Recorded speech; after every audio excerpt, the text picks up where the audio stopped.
Shalom, shalom, everyone.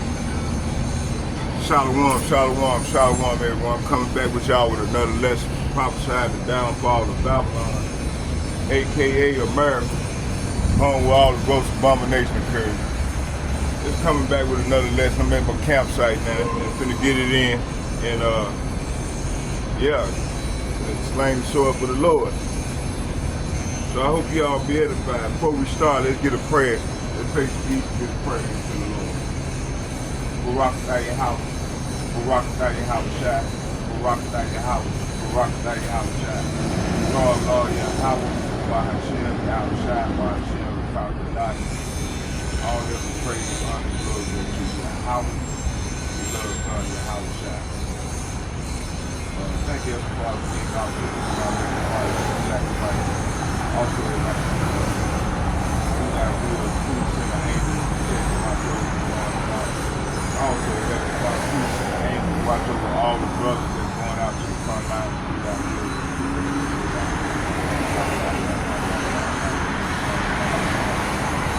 Yeah, let's get it in. So yeah, man, hey, we living in some exciting times, boy.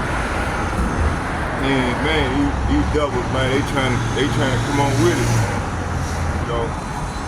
Bring about their new world order, and hey, you know they not sparing no one, you know, trying to collapse the economy, you know, so on and so forth. Hey, this man here, these people, they got a sinister plan. They trying to bring in this new world order. So hey, you know they don't mind. Doing away with some of their people, man, to get at Jake. So they're gonna start, hey, people that don't want to get along with the program, they're gonna try to send them off into concentration camps, you know, to be killed or whatever. The Bible says they're gonna try to feed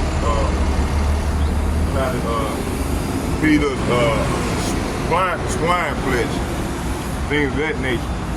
So yeah, man, we got a lot of things that really go down the pipeline.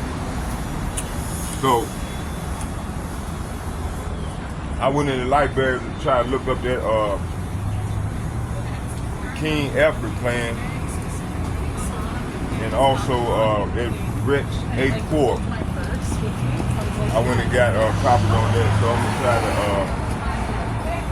I'm gonna try to go into that. But I try to read what I got, you know, just to give y'all outline on some of the stuff that's going on, that's they can propose. Well, this stuff been in law. It's been on the books since the 60s. Somewhere around there, but they refreshed it. I mean, they updated it for you know, for civil unrest, for the things that's going to occur around, that's going to come up around election time. So they said, hey, you know, after the insurrection, and you know, these people get more desperate, more fanatic, love of men on wax cold.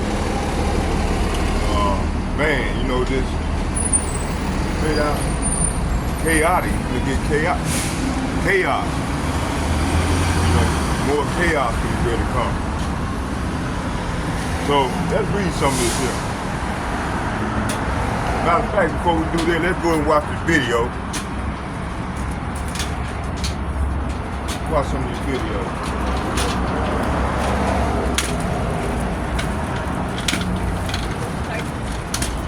They're watching the video.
Hey, this is a copyright. Copyright. It's fair use. Fair use. Copyright.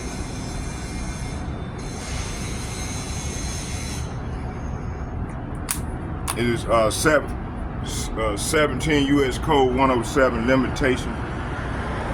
Exclusive rights. Fair use. U.S. Code notwithstanding the provision of Section 106 and 106A. The fair use of a copyright work includes such use by reproduction in copy or phone record, or by any other means specified by that section for purposes such as criticism, comment, news, reporting, teaching, including multiple copies for classroom use, scholarship, or research, is not an infringement of copyright in determining whether the use made of a work in any particular case is a fair use. The factor to be considered shall include the purpose and character of the use, include whether such use is of a commercial nature or is a non-profit educational purpose. 2, the nature of the copyright work. 3, the amount of substantiality of the portion used in the relation to the copyright work as a whole. 4, the effects of the use upon the potential market for or value of the copyright work. The fact that the work is unpublished shall not itself bar a finding of fair use if such finding is made upon consideration of all above factors. Okay. So we cited that. So let's watch the video.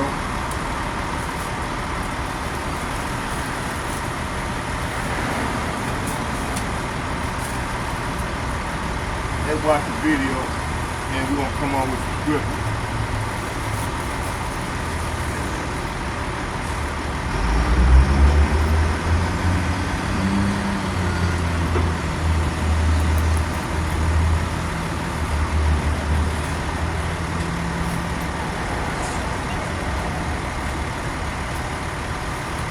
All right, let's go. Let's get it.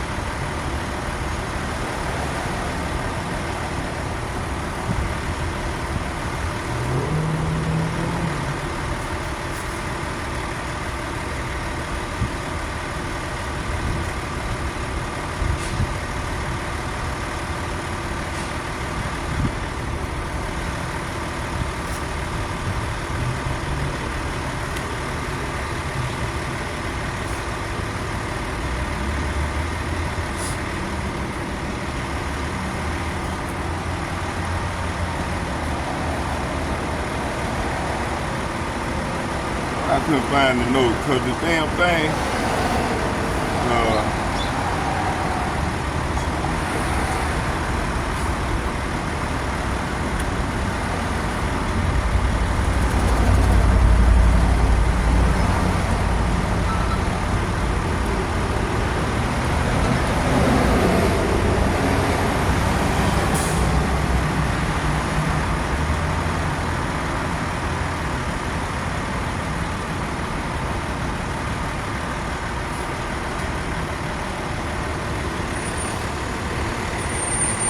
okay, let's go. Let's get the video.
took it down? Wow. Hold on, man. I just...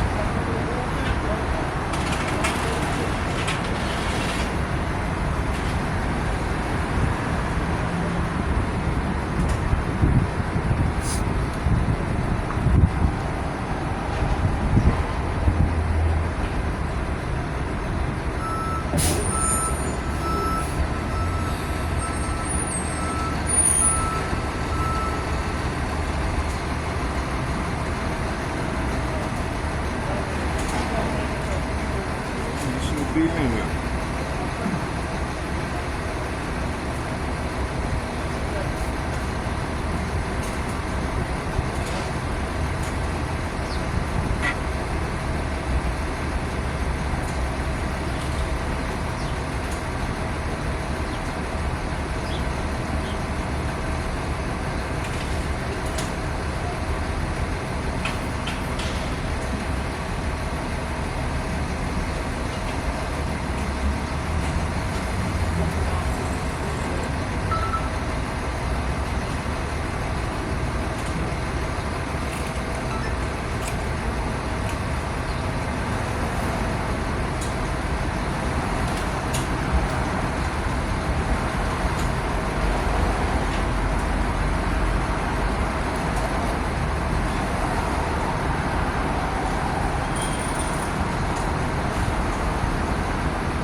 Principles for dealing with the changing world order. This is a 43-minute presentation about the impending downfall of every major economy as we know it, how these evolving cycles typically happen on a regular basis, why the times ahead will be radically different from those that we've experienced in our lifetimes, and how we could best prepare for what's to come based on predictable events that have happened in the past. So let's talk about what this is, what this means for you, and my own thoughts about the changing world order coming from the CEO of the world's largest hedge fund with over 45 years of investing experience. Right after, of course, That ain't what I wanted, man. Hold on, y'all. Just bear with me here.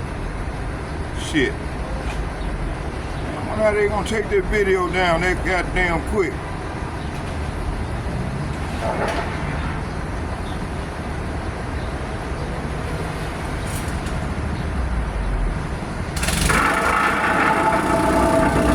Wow, man. Ain't this a bitch?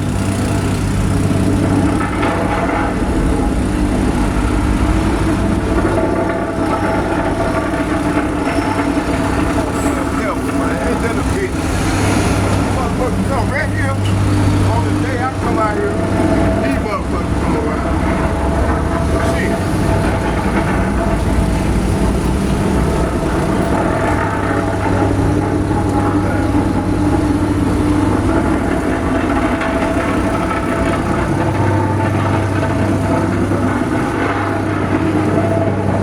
Wow.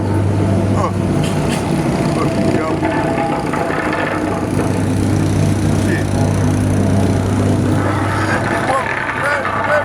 When I get ready to do my work, man, these motherfuckers gonna come around there with that loud ass shit. Fucking devil. Fucking demons, man. They trying to stop this word. They trying to stop it, boy. Fucking devil, man. That's alright. we gonna go right here. Yeah, we can go right here. Shit. Ain't stopping no show. Fucking devil. Yeah, we go right here. Y'all bear with me here. We're gonna find this, let me find the video. Damn, man.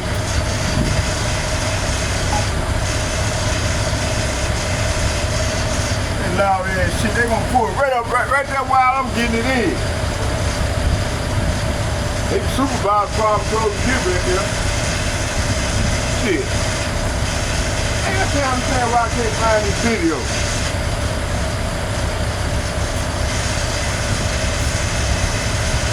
Y'all bear with me here.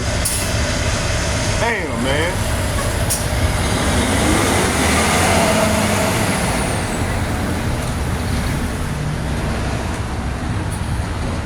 I was just watching the damn video, man, earlier.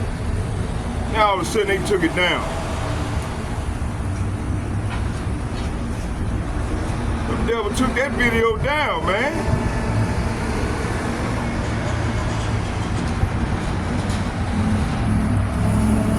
That ain't it.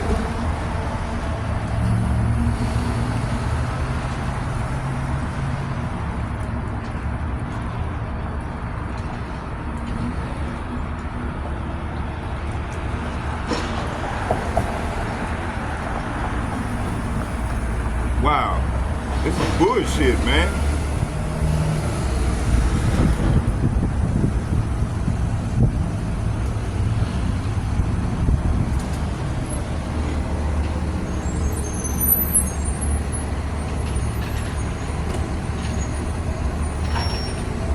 Yeah, they took the video down, man.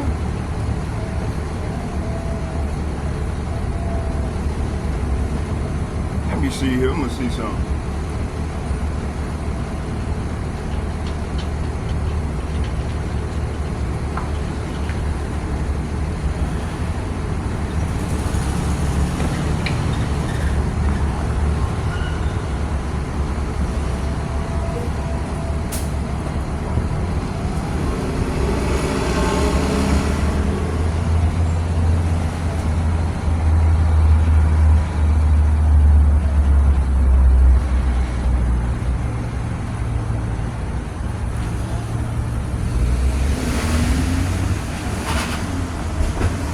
Oh, here it go.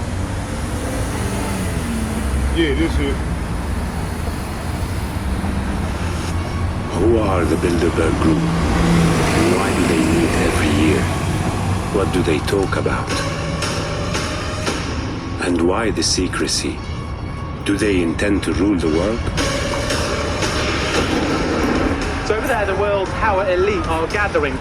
We all talk about a democracy that isn't there. People want to know what's going on, what we're talking about. A global tyranny that would have made George Orwell wince.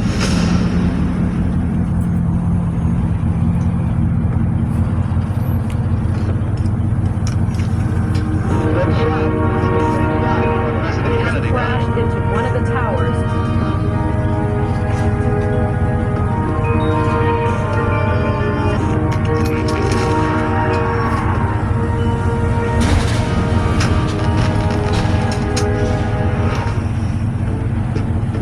Reimagine exceptional with the 2024 Buick Envision. Buick, exceptional by design. Get 0.9% APR, plus no monthly payments until next year. This 2024 Buick Envision.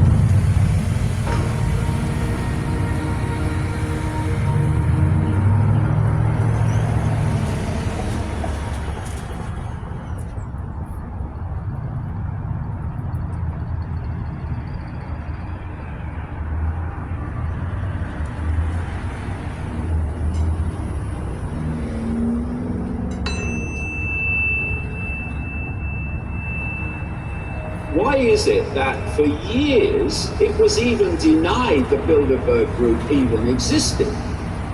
There are splits among the people who run modern capitalist societies, and so they have meetings.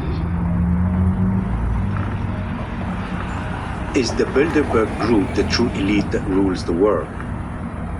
Do they manipulate presidents and economies to their advantage and manipulate us to believe that we have a voice and a choice?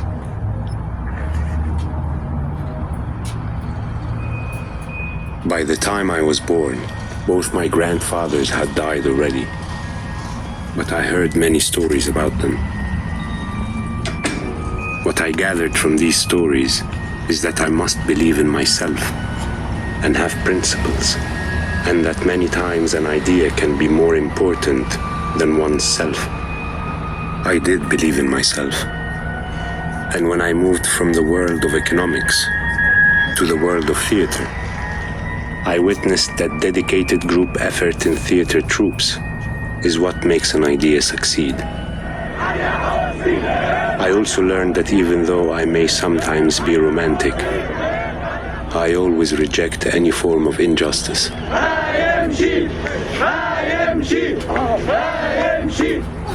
It is not strange that we hear of individuals forming groups with the intention to hold power and rise above the people and democracy. Bilderberg Group. Bilderberg. Bilderberg Group.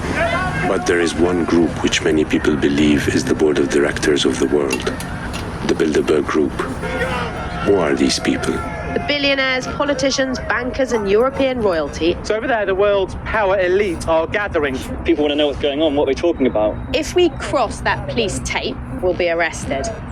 For me, what is said about the extra secrecy of the group raises questions. What are they trying to hide, if they are hiding anything? But even with their strict confidentiality, we may know a few things. We know, for instance, that the Bilderberg meetings were initiated by Prince Bernhard of the Netherlands in 1954 in the Bilderberg Hotel in Holland. The meeting takes place every year in a different place. We may also know the general topics discussed in the meetings. And it says in the website of the group that participants can use any information they received in the meetings without revealing the names of the speakers or participants. David Icke is a British journalist and a famous conspiracy theorist who has researched the Bilderberg Group and wrote more than 20 books. Can you tell me about when the Bilderberg Group first met and for what exactly? The Bilderberg Group first met in 1954 at the Bilderberg Hotel in Oosterbeek, Holland. To understand the timing of the creation of the Bilderberg Group is to understand what World War II was really about. Wars are used to transform a society. The status quo is gone and you create another. And in the aftermath of World War II, that's when the status quo was transformed into a world structure. That's when globalization really started to take off. And in there is the Bilderberg Group in 1954, which was a part of this coordination strategy between different countries to create this common push in a desired direction. This is a classic organization drawing together prominent and influential people in all areas of human life. Politicians, some journalists who have a golden rule: you don't report what happened at the Bilderberg meeting. These are military people, intelligence people, many heads of major global corporations. And what the Bilderberg Group is a way of bringing these people together to form a common policy. And many of the people, most of the people that turn up have no idea what the big goal is. And a lot of these people come and go, and are never seen again. They're just useful in a short space of time. But then you have others like David Rockefeller, who has been involved in the Bilderberg Group from the start. Henry Kissinger, the same. These people span the whole period of the group's existence. Couldn't we say that they were or are just some sort of a lobby group that are protecting their interest? A lobby group for what is the question I would have. This is not a lobby group for a certain company, even a lobby group for a certain government. Why is it that for years it was even denied the Bilderberg Group even existed? They are a global elite which work to push human society into the direction of a global tyranny that would have made George Orwell wince.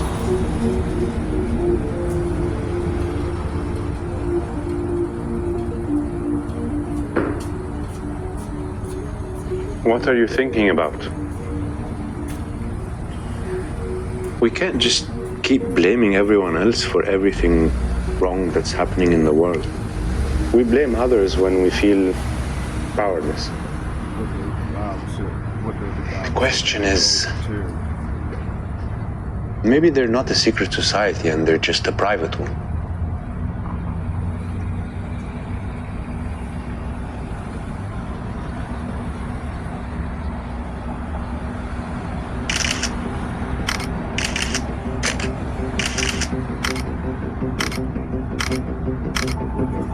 From what is written about the group, it seems they are indeed impressive in their breadth and power. But there are other powerful groups that meet regularly, like the G7 and the G20. The major difference here is that those meetings are not secret. If the Bilderberg Group is indeed the shadow world government, well, they are doing a terrible job. Or maybe they are getting exactly what they want. And is it really true that after they discuss something in their agenda, then we see surprising effects in the real world? There are people that find it difficult to believe that the oil shock of 1973 could have been masterminded by the Bilderberg Group, as many claim. For starters, the United States Secretary of State, Henry Kissinger, had not attended that year. But at the press conference of the following Bilderberg meeting in 1974, the declarations of Prince Bernhard could raise some questions. L'année dernière, le thème, c'était la possible crise d'énergie. Sans savoir, nous étions des petits prophètes et la crise d'énergie est venue beaucoup plus vite que tout le monde des participants pensaient. I want to ask the American economist Dr. Richard D. Wolff about the relation between democracy, capital, and the Bilderberg Group. I wanted to talk to you about the Bilderberg Group. Why do you think these people meet regularly? There are splits and disagreements among the people who run modern capitalist societies. And one of the big issues they disagree about is whether or not they really can rely on the capitalist system and the market to manage modern society in a way that allows them to keep their dominant position, their wealth, their influence, and so on. There are those who believe that the market is a fantastic institution, that if each corporation does exactly what is most profitable for it, this will work out to be the best possible society for everyone. Then there are other corporate leaders who say that the levels of inequality common to capitalist societies create severe vulnerability, that you are going to make the mass of people who have middle or low income eventually decide to use their political power, they are the majority, to use politics to undo the results of a capitalist private economic market system. And that therefore you must take steps to deal with that. Notice, everybody is agreed among them that what they want is capitalism to continue. The people to run the corporations continue. But one group doesn't want to worry about taking care of social problems, and the other group does. And so they have meetings because these disagreements can become explosive. Do you think this group uses their capital to overcome democracy and the will of the people? They have no interest in democracy. They never did. And let me explain why. Every one of these people, they operate their enterprises in a fundamentally anti-democratic way. For example, the board of directors does not submit its proposals or its strategies to the entire employees to get their approval. That would be a democratic way to run an enterprise. They don't do that. What the enterprise is in capitalism is a systematic training of the population against democracy. If you spend 5 days a week, 9 to 5, at your factory or in your office, you are in an environment that teaches you to accept orders from whoever is above you in the hierarchy. There is no democratic control. We all talk about a democracy that isn't there. And partly the talk is a compensation because it isn't the reality. 300 years ago, we got rid of kings, but the kings didn't go away. They were clever. They went inside the capitalist corporation and they changed their name. It's now CEO. Get him, Richard Wolf. Sick with COVID-19. Get him. Someone will feel all alone. COVID is always changing. Get an updated vaccine this season so you don't let down the love of your life. Do it for you and your dinner date. Looking for an SUV? Check out the redesigned 2025 Kia Sportage at Lufkin Kia of Brooklyn Park. The Sportage has so much to offer in terms of value, style, and functionality. You'll love the comfort and technology when driving, and your family will love the legroom. Plus, the Sportage has the cargo space to make your life easier. With a great selection in stock, Lufkin will make your buying experience simple. Schedule your VIP test drive online or visit Lufkin Kia of Brooklyn Park today. Would you say that these kind of groups are think tanks, or they're rather the biggest capitalist lobby ever? I prefer the lobby because thinking is not their strong suit. What they do is they hire people to do the thinking for them. I went to all the elite schools in this country. I know all these people. They're managers. That's what they've been trained to do. To manage, to identify who they can rely on, who has technical knowledge of this or that.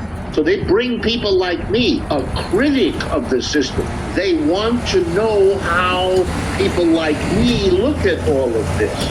And I always have an ambivalent feeling, wondering to myself, who am I helping here?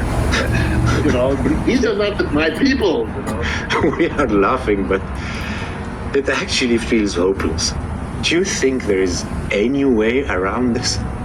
In the heyday, when these systems are powerful, they are powerful because they have persuaded the mass of people that it must be this way. From the first time I heard stories about my grandfathers, I had a heroic and maybe naive view of the world. As I grew up and learned more, that challenge was to keep the flame inside me alive. To believe that I can be part of the change. It is tempting to believe that we have no power, that our votes don't matter, that our protests don't matter. I believe they only matter if we ask the right questions.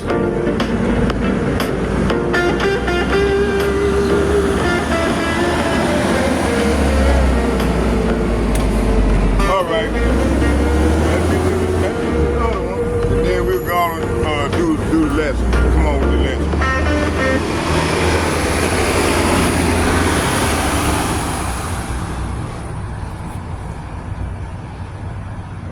Let me see here.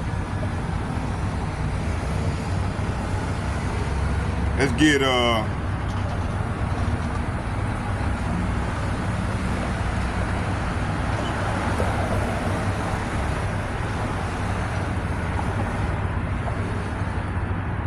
think this is right here. Owning firearms, who believe in serving their country in the military and coming back, who are very concerned about. In your work at the NSC, were you not assigned at one time to work on plans for the continuity of government in the event of a major disaster, Mr. Chairman? I believe that question touches classified area, so may I request that you not touch upon that, sir?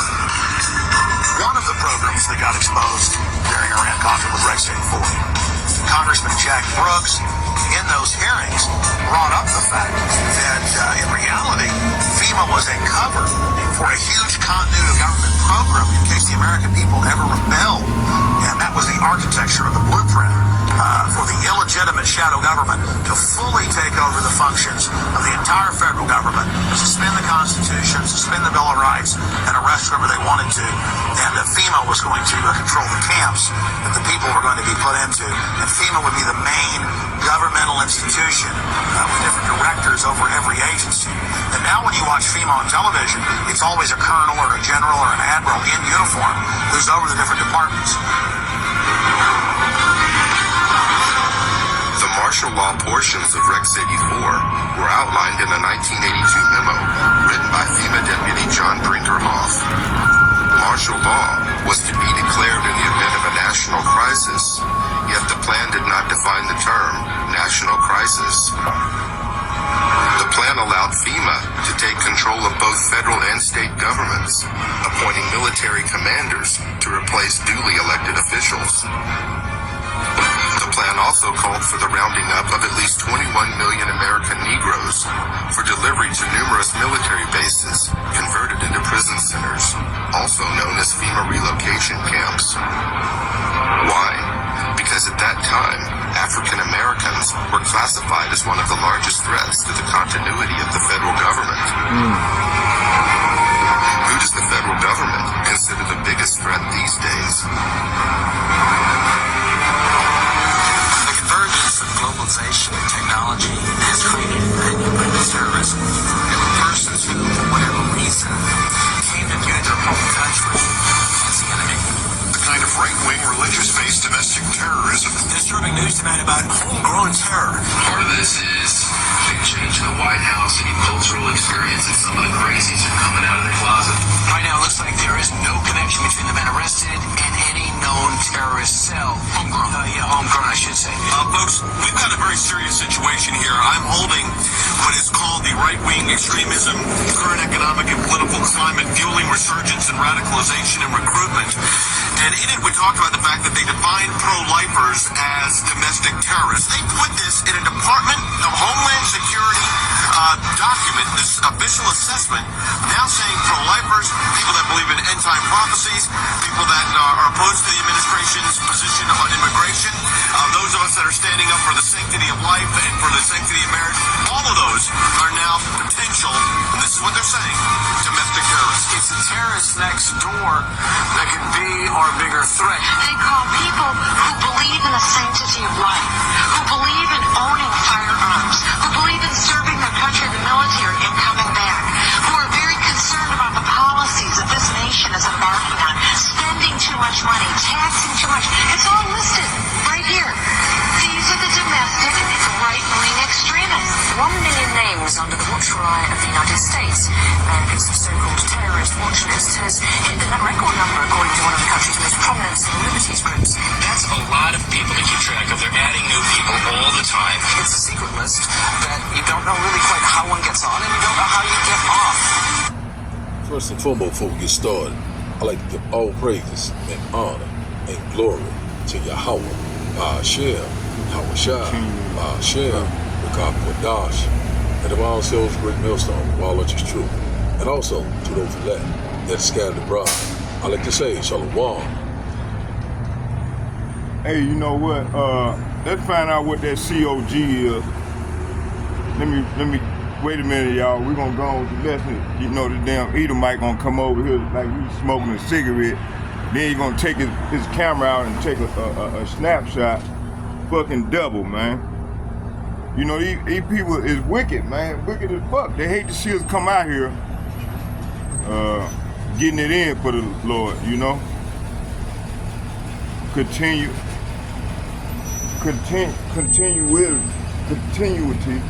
of government. Oh, here you go. Continuity of government, COG, is a federal initiative that ensures the United States government can continue to function during the disaster or emergency The program goal is to preserve the constitutional form of government and essential federal functions. COG involves a coordinated effort across the executive, legislative, and judicial branch. It includes establishing, producing to allow the government to continue essential operation, having a COG game plan for the community, establishing emergency communication channels, developing action plans with state and federal government entities. The British government developed COG before and during World War II to counter threats like Luftwaffe bombing.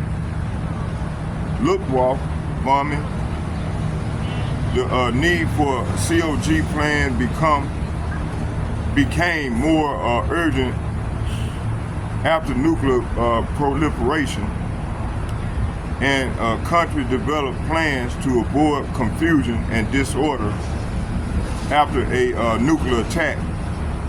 In the U.S., COG is no longer limited to nuclear emergencies. For example, continuity of operation plans was activated after September 11 attack. The National Level Exercise, NLE, is a 2-year progressive exercise cycle that culminates in national level exercise held in even number years. The 2024 NLE will examine the impact of a large hurricane in Hawaii. Okay, settle. Let's go with get the lesson. Okay, we're gonna start here. Let's start in Habakkuk.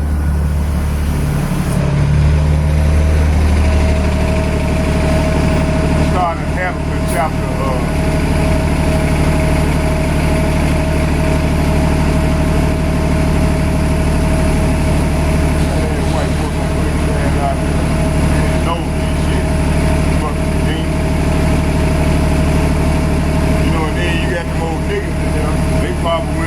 out there, see a wicked ass nigga. That's how people is, man. Some old stepping fetches, tap dancing ass niggas, man. Homeborn slaves. These niggas slaves, man. They love they servitude.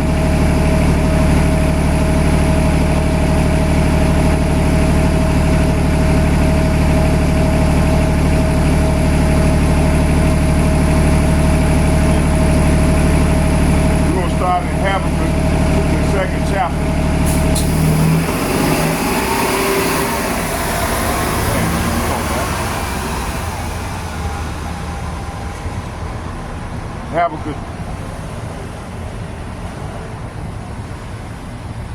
Habakkuk chapter 2, verse 1. And 1, and it reads, I will stand upon my watch and see, and set me upon the tower, and will watch to see what he will say unto me, and what I shall answer when I am reproved. So right here, verse 1 is saying, you know, hey, we will stand, hey, start with the elder apostles and like-minded men on down as myself, man. We're gonna climb up to our watchtower and stand at our guard post. There we will wait and see what the Lord, what Yahweh says, and how he will answer our complaints. verse 2, it said, and Yahweh answered me and said, write the vision and make it plain upon tables, that he may run that read of it. Verse 3, for the vision is yet for a appointed time, but at the end it will speak and not lie, though it tarry, wait for it, because it will surely come and it will not tarry. Verse 4, behold, his soul, whose soul? Talking about Esau, Edom, the wicked. It said, behold, his soul, which is lifted up, is not right in him, but the just. So Jacob is the just. We the just. We the just seed.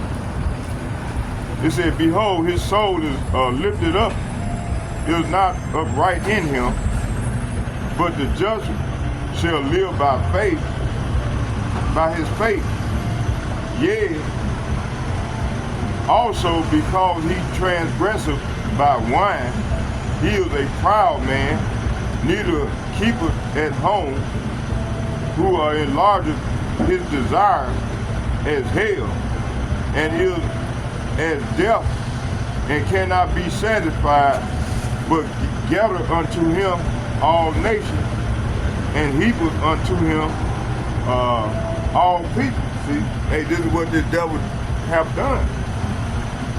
Verse 6, shall not all these things take up a parable against him, and a taunting proverb against him, and say, woe to him that increaseth that which is not healed? How long? And to him that later himself in six places. Shall they not rise up suddenly that shall bite thee, and awake that shall vex thee, and thou shalt be for booty unto them? So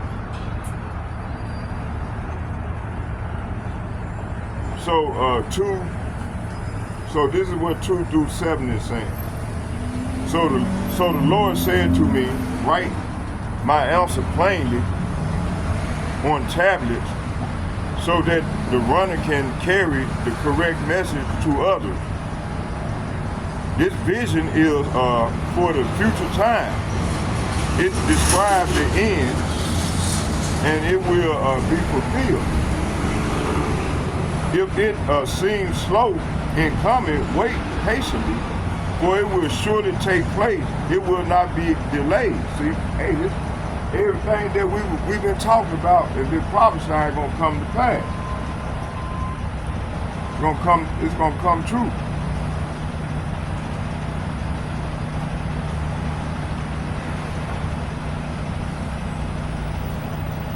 It said the vision is for the future time, and it describes the end, and it will be fulfilled.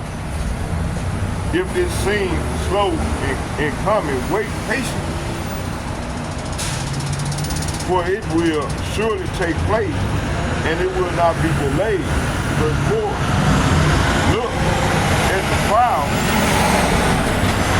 they trust in themselves, and their lives are crooked, but the righteous will live by their faithfulness to God, to Yahweh. Verse 5 is saying, wealth is treacherous, and the arrogant are never at rest. Hey, talking about these elites that I just got done showing y'all the video on, talking about them. It said wealth. It said wealth. Wealth is treacherous, and the arrogant are never at rest. They open their mouths as wide as the grave, and like death, they are never satisfied. If their greed in their greed, they have gathered up many nations, see? So these elites, they have gathered up many nations and swallowed many people, see? But soon their captors will taunt them. They will mock them, saying, what sorrow awaits you, see? Now, you will get what you deserve. You become rich by extortion. But how much longer can this go on? Suddenly, your debtors will take action, and they will turn on you and take all you have while you stand trembling and helpless. Hey, this is what's coming. This is what's coming to them, you know?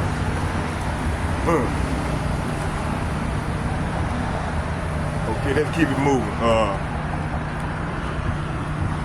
Let's get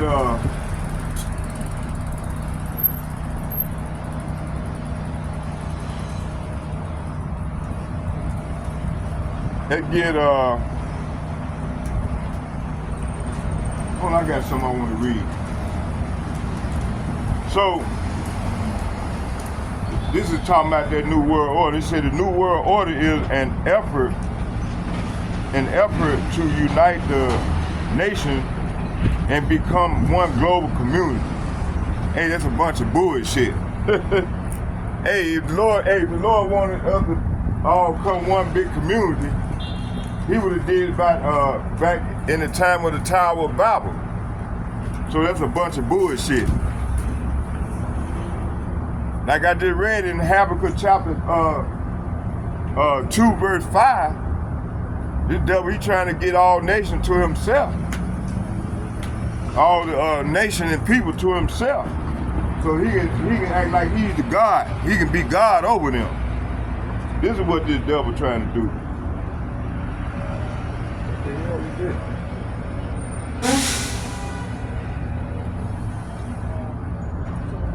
It said the New World Order is an effort to unite the nation and become one global community.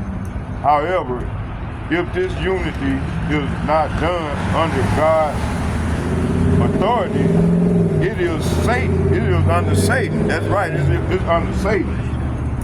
The Bible says that we can't do nothing apart from God. Historically, when the nation attempted unification, it led to the abuse of power and authority. That's right. It says here, Yahweh Hashem, Yahushua does want us to be unified. No, that's a bunch of bullshit. He wants the Israelites to be unified.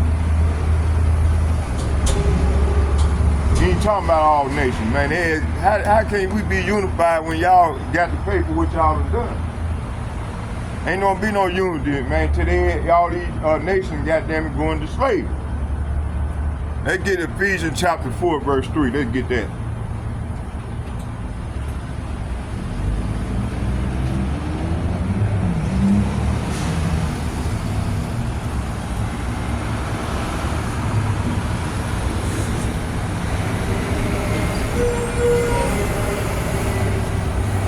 Ephesians chapter 4.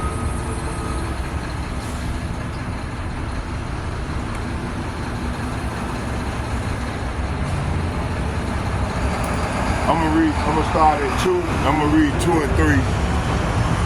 And it reads, with all lowliness and meekness, and with long suffering, forbearing one another in love,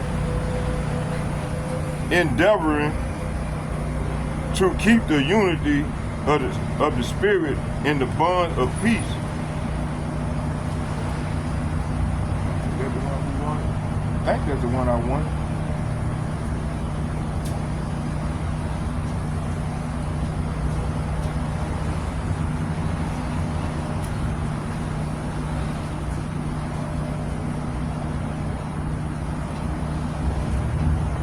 Yeah, that's the one. it said to keep the unity of the spirit in bond in peace. His purpose for humanity has always been to establish an earthly kingdom. Now that I agree with that, but under his authority, not our own or Satan. The right thing becomes the wrong thing when it is done apart from God. When you examine current events, you find the peace are being set for this new world order to emerge.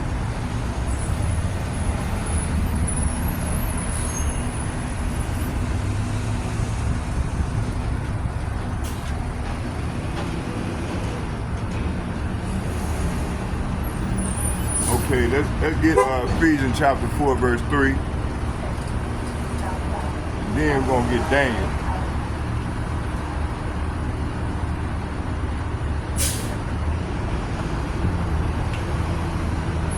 So Daniel chapter 4, verse 2 and 3, and it reads, with all lowliness and meekness, with long suffering, forbearing one another in love, endeavoring to keep the unity of the Spirit in the bond of peace. So verse 2 is saying, always be humble and gentle, be patient with each other, making allowance for each other's faults because of your love. This for your talk like the son of Israelite brother, you know, sister or brother. Verse 3, Shalom. Verse 3, it said, make every effort to keep yourself united in the Spirit, binding yourself together with peace. Hey, this talking about your fellow Israelite sister and brother. This ain't talking about all nations, because the Lord ain't dealing with all nations. That's a bunch of bullshit that they done taught us, which was a lie. Okay, let's keep it moving. Let's go to Daniel.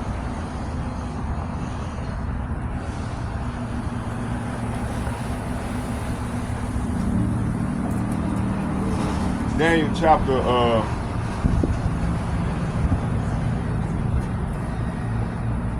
Daniel chapter 8.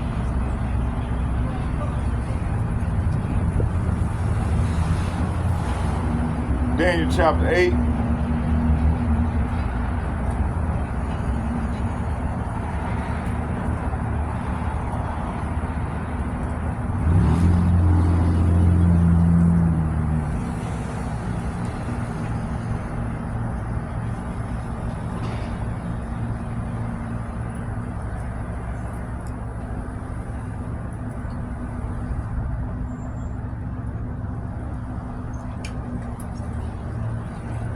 Okay, let's go.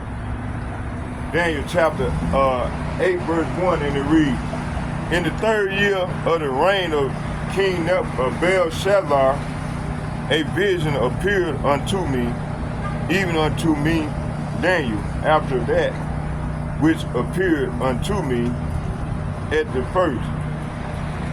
So during the 3rd year of King Belshazzar reign, I, Daniel, saw another vision following the one that had already appeared to me.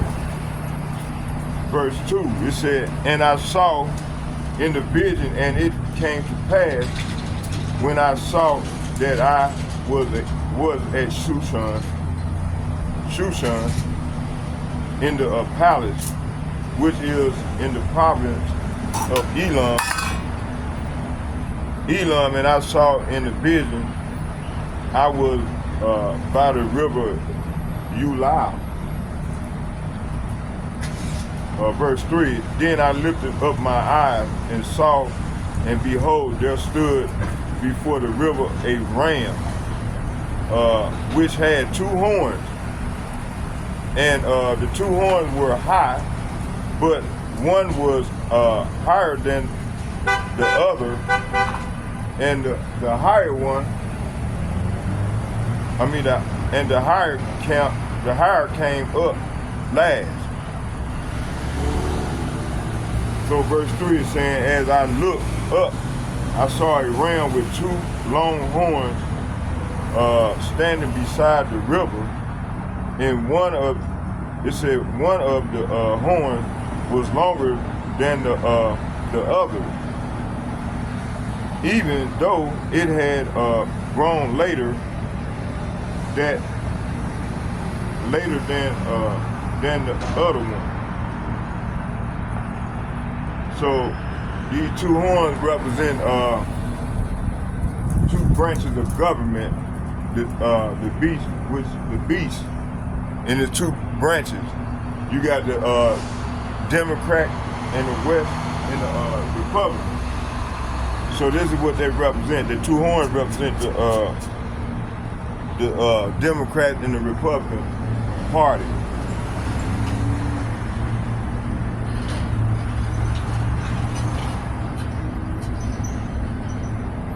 Two branches of government. Okay. Verse 4, it said, I saw the ram pushing westward and northward and southward, so that no beast might stand before him, neither was there any that could deliver out of his hand. But he did according to his will and became great. So the devil became great. You know, when they formed the Industrial Revolution, back in, I think, what year he said it was formed? Matter of fact, hold on.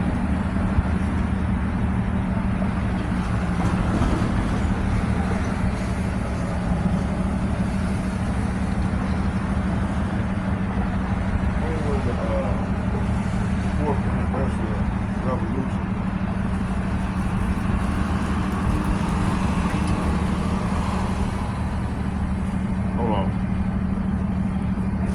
When was the fourth Industrial Revolution born?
It says here,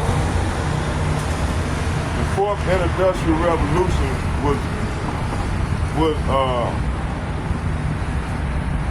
it said the fourth Industrial Revolution,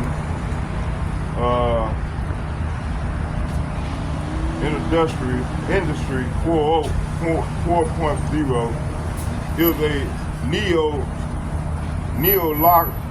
algorithm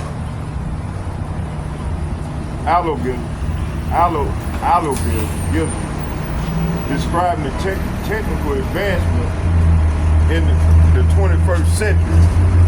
Rapid technology advancement in the 21st century. It follows the third Industrial Revolution and the information age. The term was popularized in 2016 by Klaus Schwab, the World Economic Forum founder and executive chairman, who asserts that these developments represent a significant shift in capitalism. Okay? And you know, hey, this devil, you know, hey, he said you gonna own nothing and be happy. You know, he made it, and then he just made a comment that over 5-6 billion people gonna perish, gonna die from now all the way up to 2025. He said they on track at killing off 6 billion people. So who give him the right to play like he's God? See, this is what I'm saying. This devil. I'm gonna read that verse again. Hold on. Matter of fact, let's get it.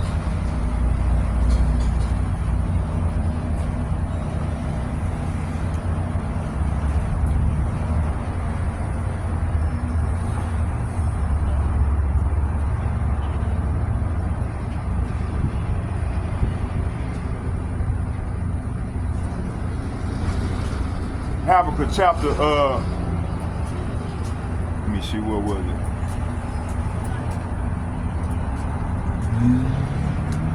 Habakkuk chapter 2, verse 4, and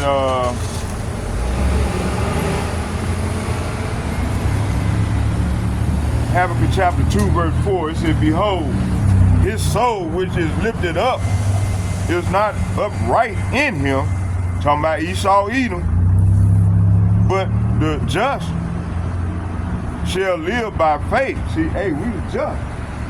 The Negroes, the Latinos, and the Native Americans, along with the speckled birds. Speckled birds are the people that look like the other nations, but they're Israelites. So yeah, this devil, man, he's not right, man. He's wicked. Let's read that again. It says, behold, his soul, the Lord said, this man's soul, which is lifted up, is not upright in him, but the just shall live by his faith.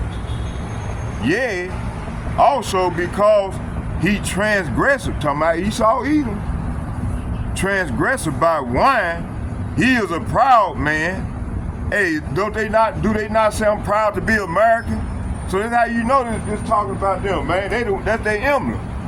I'm proud, and then they got our people acting proud. The Lord don't like the proud. He's been ready to break the back of the proud, which consists of the Negroes, the Latinos, and the Native Americans that join unto this devil. Lord been destroy these people, man. That's why he told us to repent. But you got our people, man, they proud as hell. They following the ways of these heathens. So they gonna die right along with these heathens.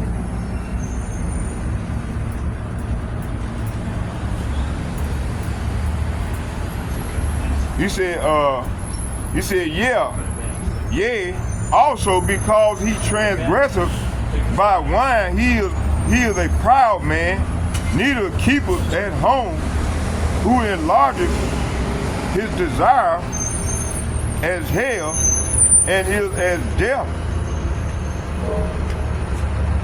and cannot be satisfied, but gather unto him all nations, and heapeth unto him all people. See?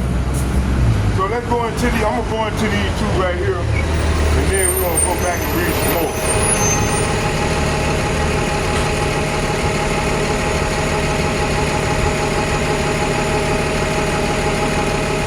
Let's get Job chapter 4, verse 11, and it reads, cast abroad the rage of thy wrath, and behold everyone that is proud. Say what? Everyone that is proud and abase him. Verse 12. Job chapter 40, verse 12. Look on everyone that is proud and bring him low, and tread down the wicked. Say what? Tread down the wicked in their place. See? So hey, like I said, the earth is given into the hand of the wicked, which is Esau, Edom. The Edomites, they the wicked, according to the Bible. Let's read these two again. It says, cast abroad the rage of thy wrath, and behold, everyone that is proud and obeys him. Verse 12. Job chapter 40, verse 12. Look on everyone that is proud and bring him low and tread down the wicked in their place. See? So this is what's coming to the wicked, man. Again, Daniel chapter 4, verse 30 and 37. And it reads, and the king spake and said, is not this great Babylon that I have built for the house of the kingdom, by the might of my power, and for the honor of my majesty? Verse 37, and it reads, it said, now I, Nebuchadnezzar, praised and extolled and honored the King of heaven. You know, he was lifted up. The Lord had to break him down, man. He had to go in the wilderness. He fucking went in the wilderness, slept with the animals. I mean, you know, he dwelled with the animals in the wilderness. The Lord had took his kingship, you know. And then when he realized that the Lord, when he realized that he was wrong and that he had transgressed the Lord's law, then he submitted to the Lord, and the Lord gave him back his power, his kingship. Then he realized that hey, he wasn't God. But hey, these devils here, man, they continue to think they God. You see? They get like I said, Daniel chapter 4, verse 30, and it reads, the king spake and said, is not this great Babylon, talking about America, that I have built for the house of the kingdom by the might of my power and for the honor of my majesty? Verse 37, he said, now I, Nebuchadnezzar, praise and extol and honor the King of heaven, and all whose works are true, and his power and his ways judgment, and those that walk in pride he is able to obey. See, the Lord is able to obey, you know. All right. Let's get Daniel chapter 4, verse 30. It said, the king spake and said, is not this great Babylon that I built a house, also the kingdom that the might of my power and for the honor of my majesty? Okay, let's go back and read these 4 verses in NLT. Job chapter 4, verse 11, and it reads, it says here, give vent to your anger and let it overflow against the proud. See, the Lord, hey, this is what Job was saying to the Lord, you see. Verse 12, humiliate the proud with their glance, walk on the wicked with their where they stand. Hey, that's what we ask the Lord to do. Okay.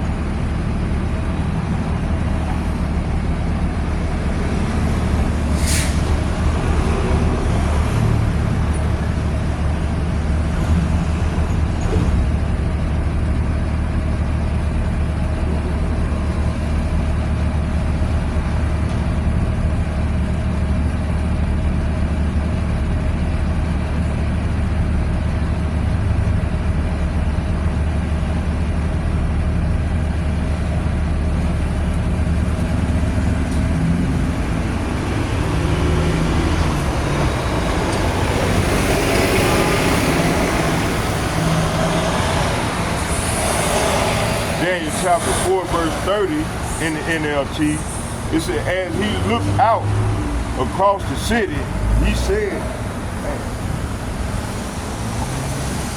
across the city, he said, look at this great city of Babylon. By my own mighty power, I have built this beautiful city as my royal residence to display my majestic splendor. See? So this dude here, we thought he was God.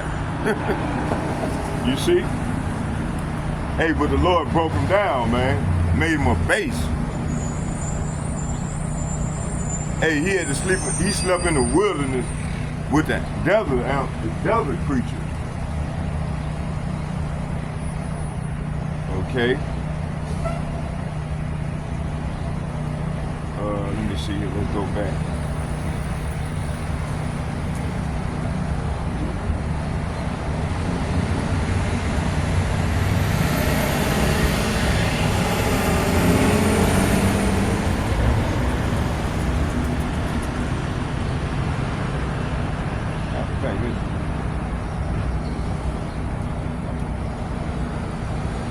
Let's get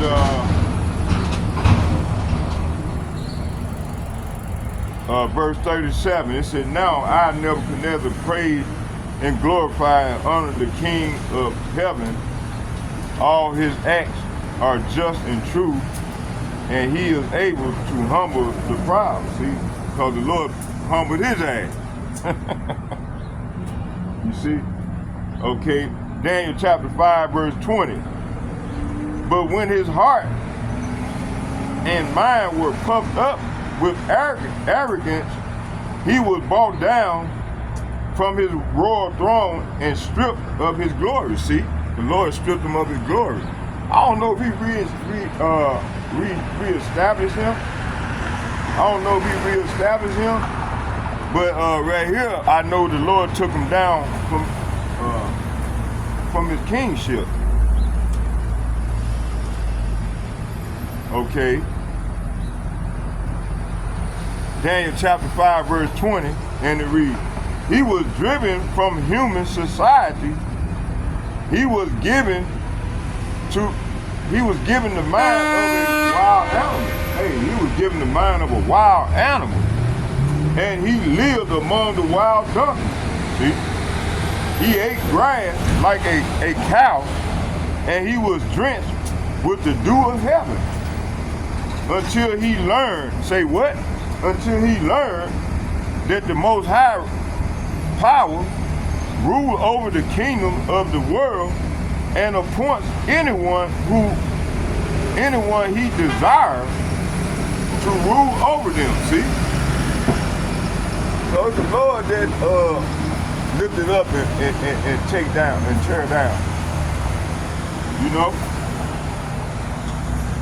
So this devil Esau think he got all this stuff.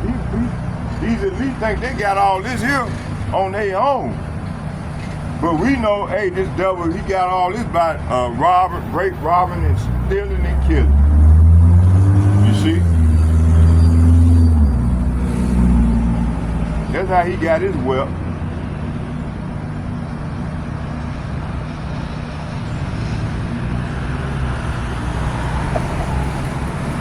Daniel chapter 5, verse 22 and 23. It said, you are his successor, O Belshazzar, and you knew all this, yet you have not humbled yourself. Daniel chapter 5, verse 23. For you have proudly defied the Lord of heaven, and have had these cups from his temple brought before you. You and your nobles and your wives and concubines have been drinking wine from them while praising God of silver and gold, bronze and iron and wood and stone, gods that neither see nor hear nor know anything at all. But you have not honored the God who gives you the breath of life and controls your destiny.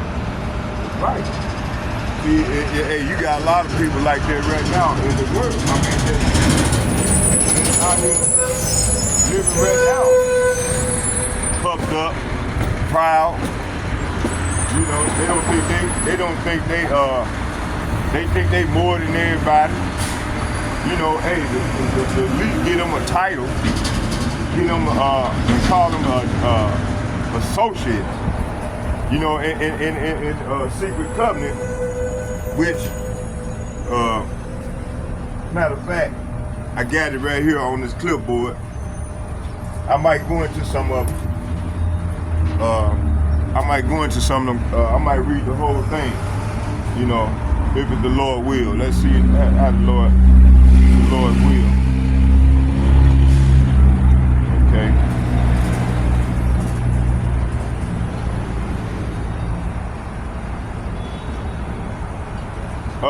Daniel chapter 5 verse 23, and it reads, "For you have proudly defiled the Lord of heaven and had these cups from his temple brought before you, you and your nobles and your wives and concubines have been drinking wine from them while praising gods of silver and gold, bronze and iron and wood and stone, gods that never see nor hear nor know anything at all. But you have not honored the God who gives you the breath of life and control your destiny." See?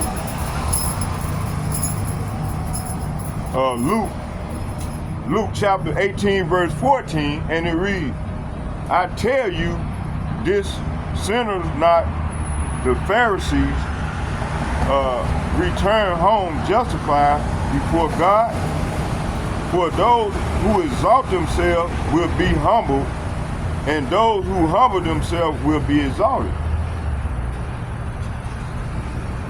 2 Thessalonians chapter 2 verse 4, "He will exalt himself and defy everything that people call God, and every object of worship.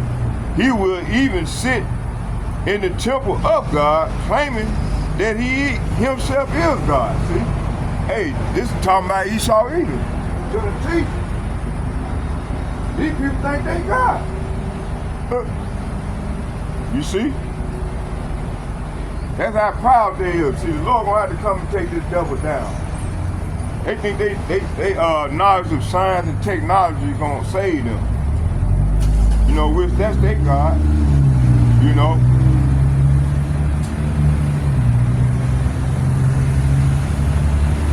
Let's read that again. It said 2 Thessalonians chapter 2 verse 4, and it reads, "He will exalt himself and defy everything that people call God, and everything, every object of worship. He will even sit in the temple of Yahweh Ba'ashem, Yahweh Shai, of God, claiming that he himself is God." See? 1 Peter chapter 5 verse 5. "In the same way, you younger men must accept the authority of the elders, and all of you serve each other in humility, for Yahweh Ba'ashem, Yahweh Shai opposes the proud, but favors the humble." See, hey, so we got to be humble toward one another, our fellow Israelite brothers, sisters, and brothers. You know, this ain't talking about all the other nations.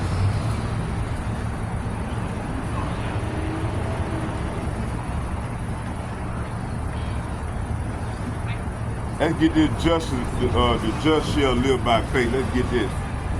John chapter 3 verse 36. And it reads, "And anyone who believes in Yahweh Ba'ashem, Yahweh Shai's son, Yahweh Ba'ashem, Yahweh Ba'Shem Yahweh's Son has eternal life. Anyone who doesn't obey the Son will never experience eternal life, but remain under Yahweh Ba'Shem Yahweh's angry judgment. Romans chapter 1 verse 17, this good news tells us how Yahweh Ba'Shem Yahweh makes us right in his sight.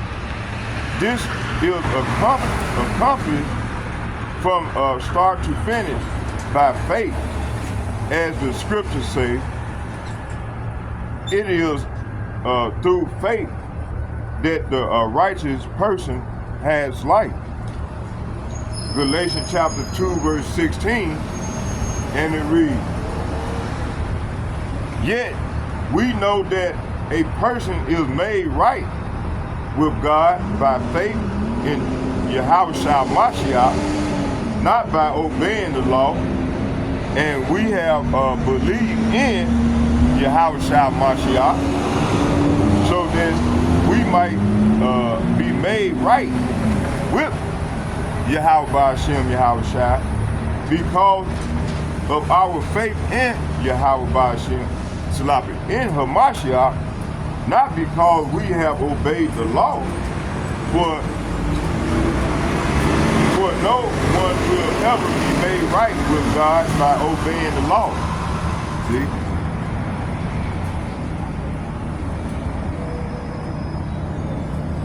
Galatians chapter 3 verse 11, and it reads, so it is clear that no one can be made right with God by trying to keep the law, for the scriptures say it is through faith. Say what? It is through faith that a righteous person has life. Galatians chapter 3 verse 12. This way of faith is very different from the way of law, which says it is through obeying the law that a person has life. Hebrews chapter 10 verse 38, and my righteous one will live by faith. So starting with the other apostles and like-minded men on down, as myself, man, we live by faith. We know the law ain't gonna save us. We gotta have faith and work. Faith without works is dead.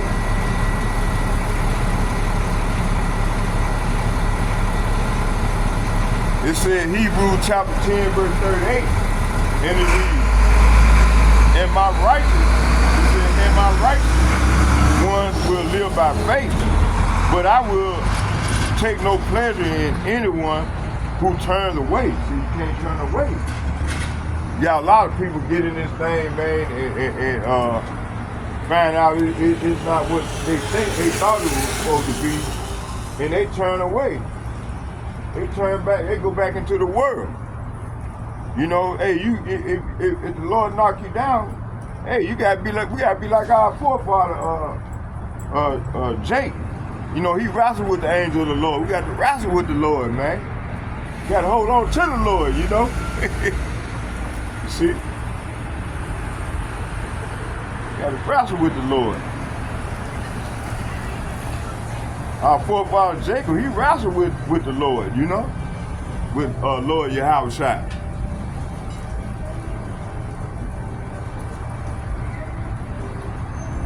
1 John chapter 5 verse 10, and it reads, all who believe in the Son of God know in their heart that this testimony is true. Those who don't believe in this are actually calling God a liar because they don't believe what God has testified about his Son. Right here, 1 John chapter 5 verse 11. And this is what Yahweh Ba'Shem Yahweh has testified. He has given us eternal life, and this life is in his son. 1 John chapter 5, verse 12. And it reads, whoever has the Son has life.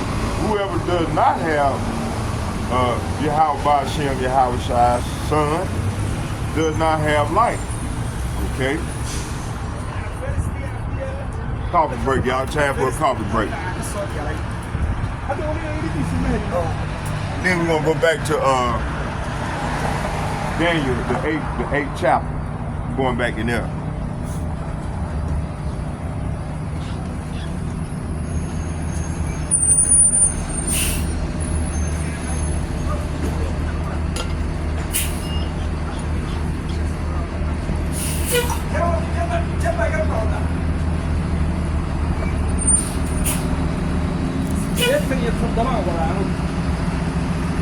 Daniel, the 8th chapter. Let's go back there.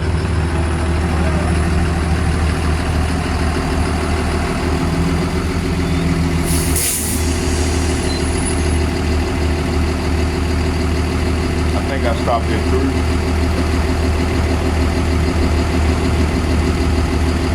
It said, Daniel chapter 8, verse 3.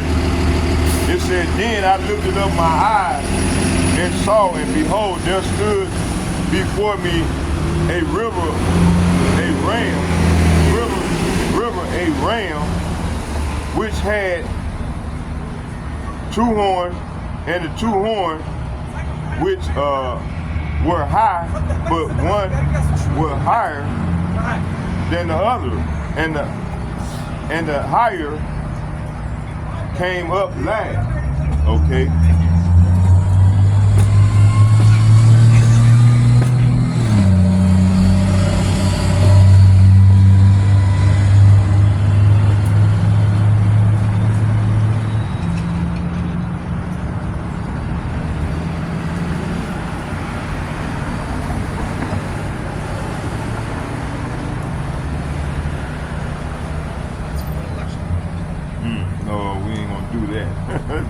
No, we ain't gonna do that one.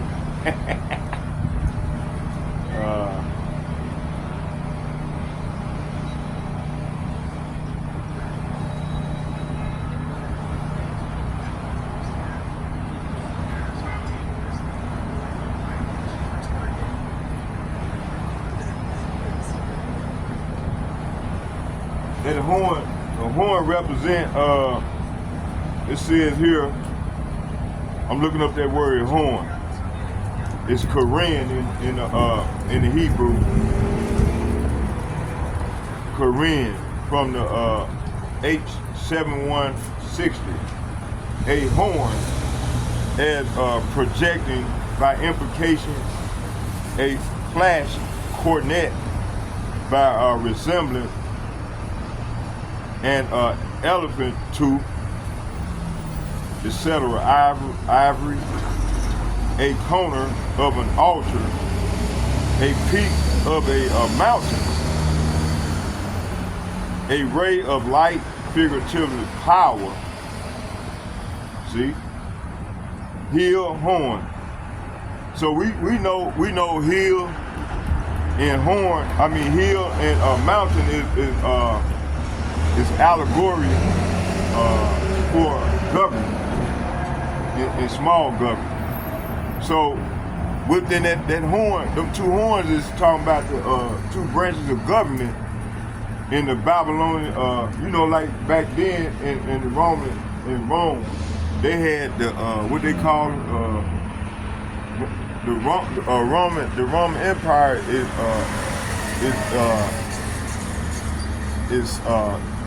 what word I want to say. So America take on the custom of Rome. So America is just like Rome. Rome all over again, you see? So, and that 2 horns is talking about the Democratic and Republican Party, or the beast system.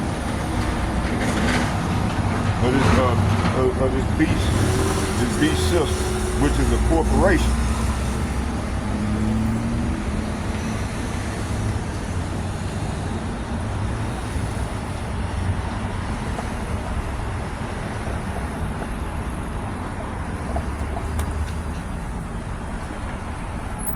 could go in. That's a lot of precepts.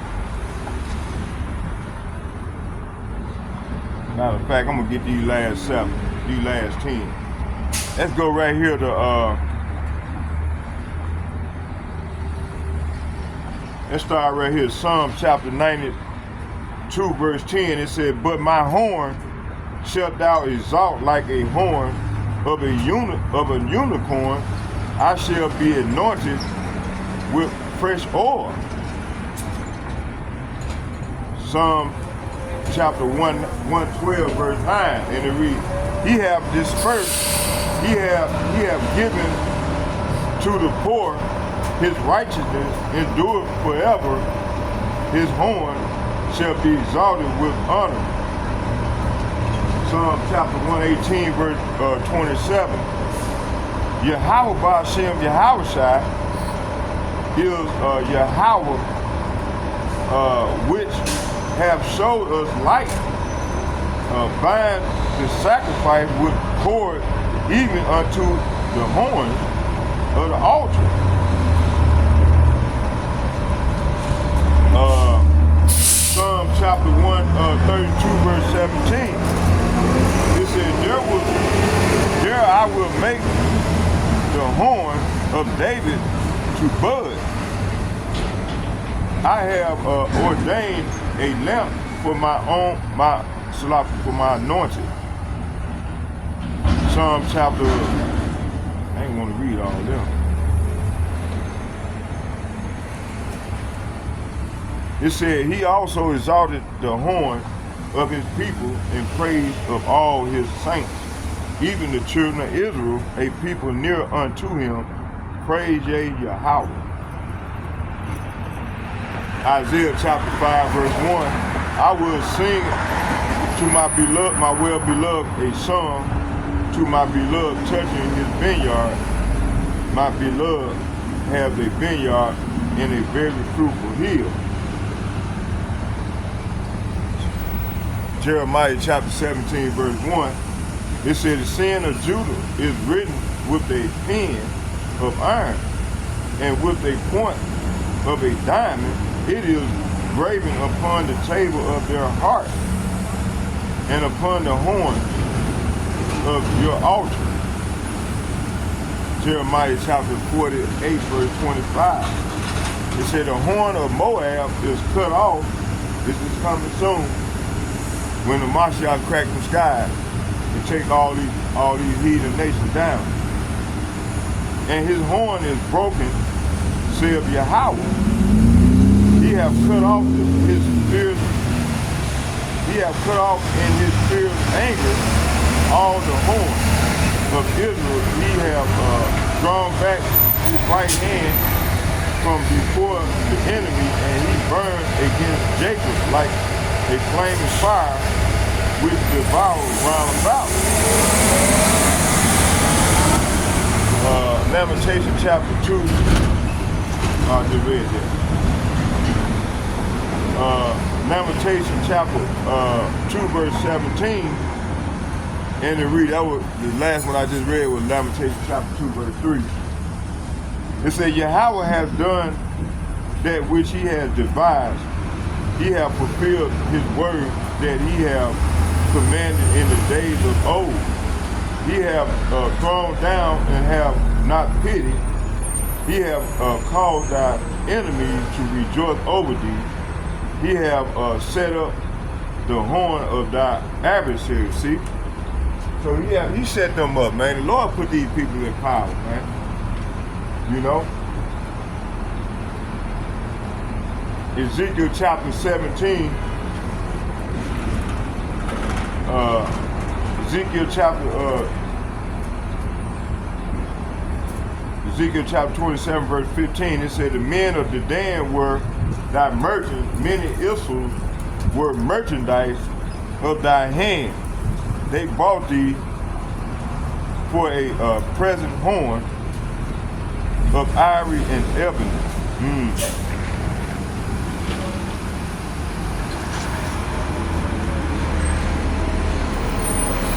Let's go into Lamentations chapter 2, verse 17. And go further off into it.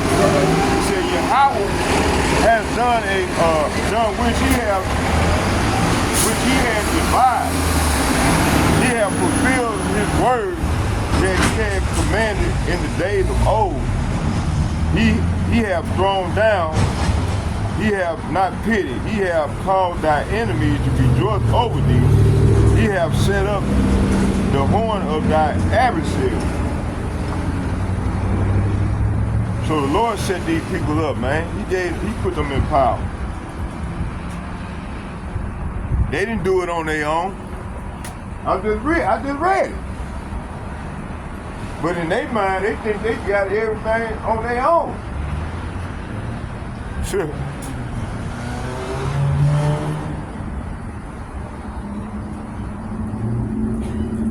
He said, done that which he had done, devised. Let's go into this. Lamentation chapter 2, verse 8.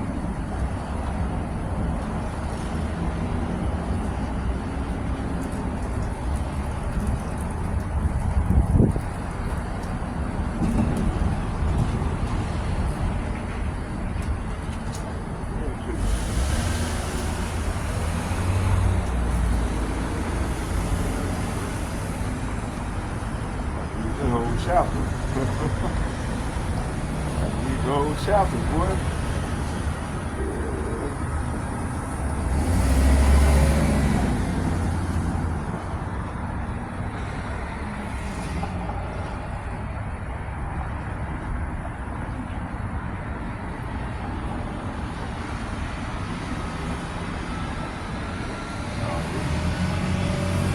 It's too long right here, boy. Oh, here we go. Lamentation chapter 2, verse 8, it says, Yahweh has purpose to destroy the wall of the daughter of Zion. He have stretched out a line. He have not withdrawn his hand from destroying. Therefore, he made the rampart and the wall to lament. They language together. Micah chapter 2, verse 3. And it reads, Therefore, thus saith Yahweh, Behold, against this family do I devise an evil, from which ye shall not remove your neck, neither ye go haughtily, for this time is evil. That's right, this time is evil.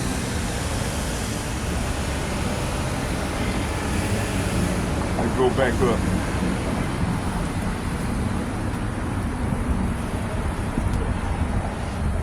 Leviticus chapter 26, verse 14, and it reads, But if ye will not hearken unto me, and will not do all these commandments, talking about the Negroes, Latinos, and Native Americans along these speckle birds, it said, And if ye shall despise my statutes, and if your soul abhor my judgment, so that ye will not do all my commandments, but that ye break my covenant, I also will do this unto you. I will even appoint over you terror, consumption, and burning ark.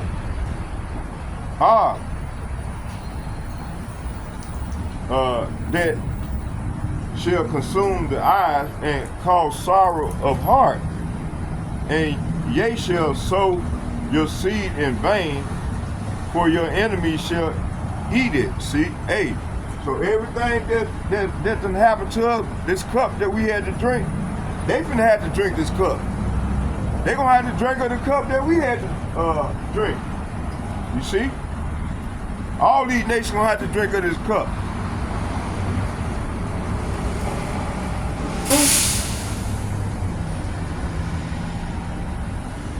Let me see what. Leviticus chapter 26, verse 16. And it reads, I also will do this unto you. already read this.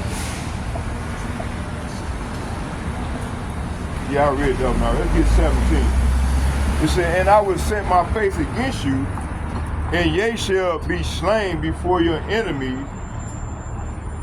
They that hate you shall reign over you, and ye shall flee when none pursueth you. See, hey, so this is what happened to us, man. They've been reigning over us for over, what, 1,000 years? Well, right now we've been over here for 500 years, give or take a little, about 500 years.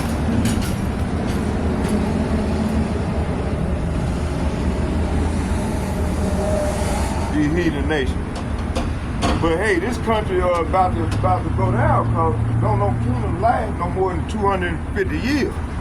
So we ready at 250 years right here in America. So that's why we know this place is ready to go down. Lord be ready to come take this, burn this place up, man.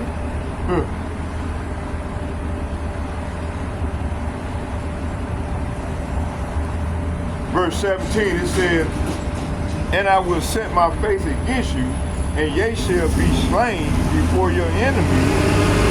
They that hate you shall reign over you, and ye shall flee when none pursueth. Verse 18, Leviticus chapter 26, verse 18. It said, and if ye will not, it said, and if ye will not yet for all this hearken unto me, then I will punish you 7 times more for your sins. Verse 19, it said, and I will break the pride of your power, and I will make your heaven as iron, and your earth as brass. Daniel chapter 26, verse 20. It said, and your strength shall be spent in vain, for your land shall not yield her increase, neither shall the tree of the land yield their fruit. See, this is what already happened to us. So everything that I'm reading right now, that's going on with us, gonna happen to them. So all this gonna happen to them, you know. Cause we at the end of our captivity. Our time is up. So hey, that's why the Lord told us to get out here, the men to get out here and prophesy. So these people that play this place a visit.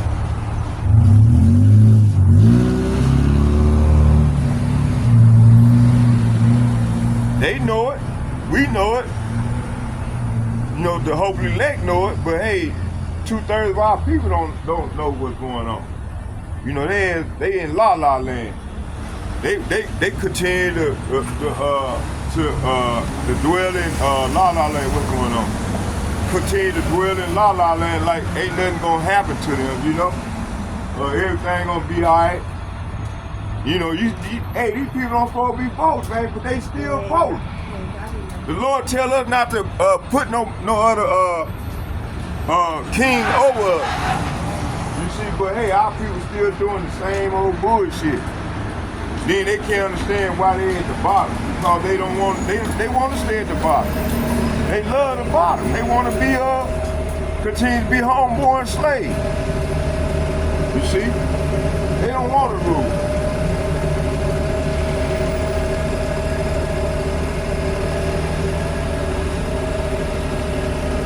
Verse 19 says, and I will break the pride of your power, and I will make your heaven as iron, and your earth as brass. Verse 20, and your strength shall be spent in vain, for your land shall not yield her increase, neither shall the tree of the land yield her fruit. Verse 21, and if ye walk contrary unto me, and I will hearken, and I will not hearken unto you. Let me read it again. It said, and if ye walk contrary unto me, and will not hearken unto me, I will bring 7 times more plagues upon you according to your sins. Verse 22, I will also send wild beasts among you, and which shall rob you of your children, and destroy your cattle, and make you few in number, and your highways shall be desolate. Verse 23, and if ye will not be reformed by me, by these things, but will walk contrary unto me, then I will walk contrary unto you, and I will punish you yet 7 times for your sins. Verse 25, Leviticus chapter 26, verse 25.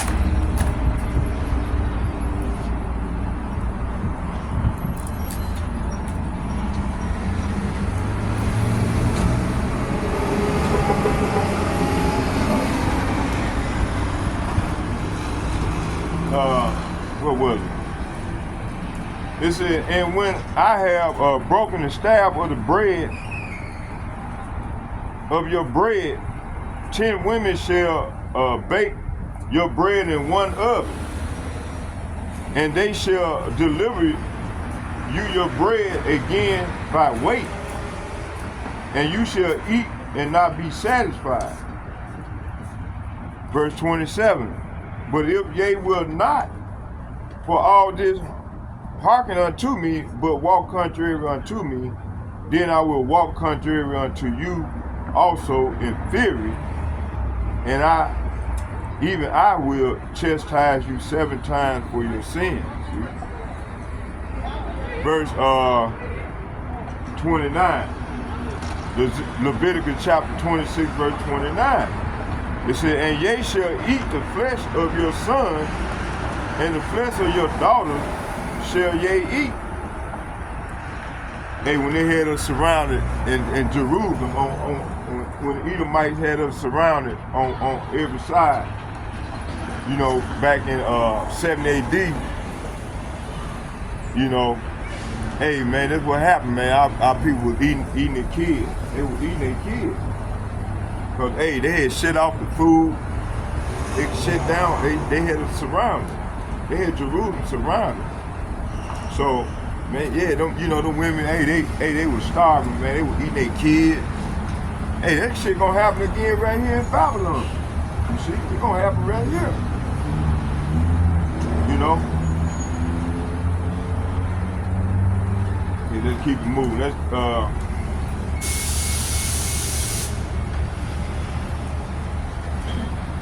see right here, I was reading. Oh. Let's start at 30 and we're gonna read on down.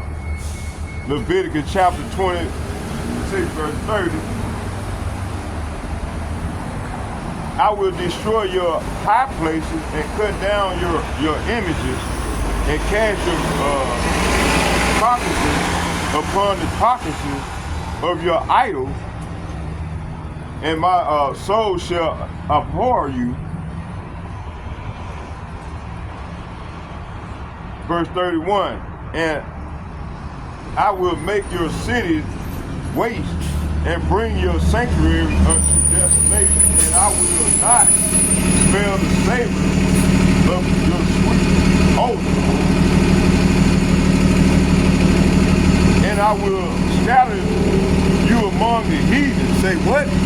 And I will scatter you among the heathen, and will draw out a sword after you, and your young land and your land shall be desolate, and your cities waste.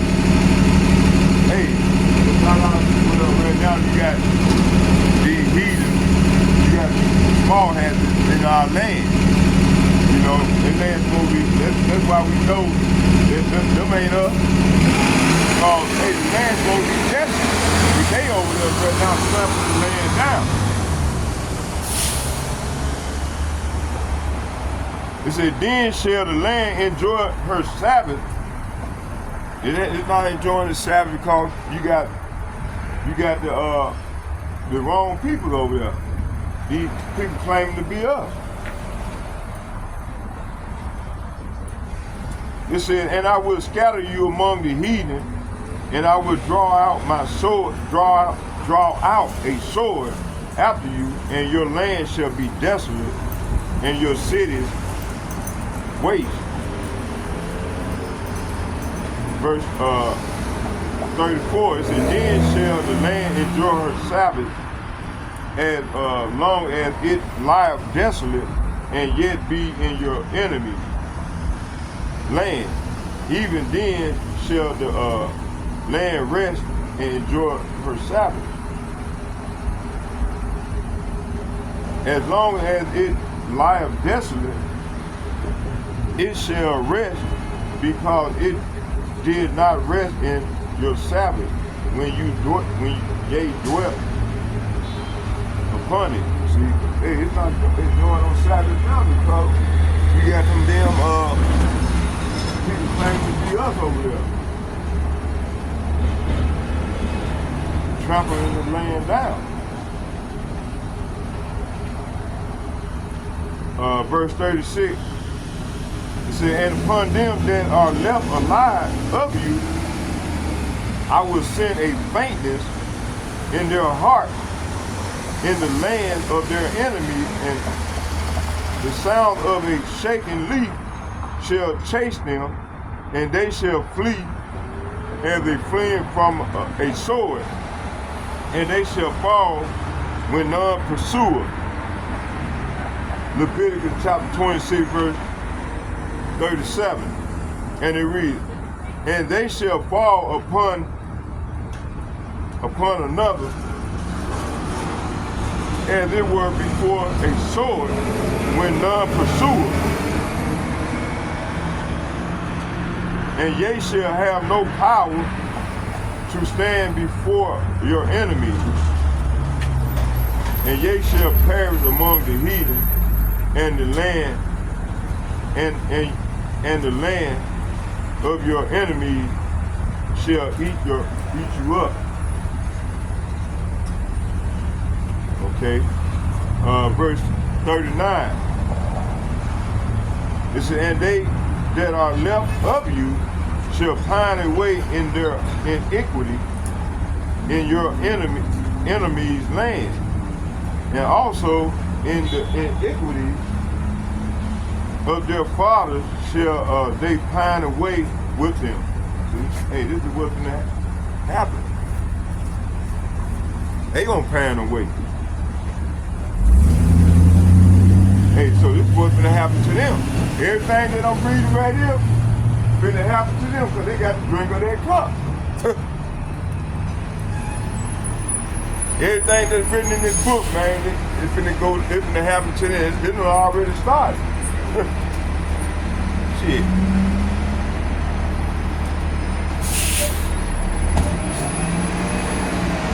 Okay, what was it?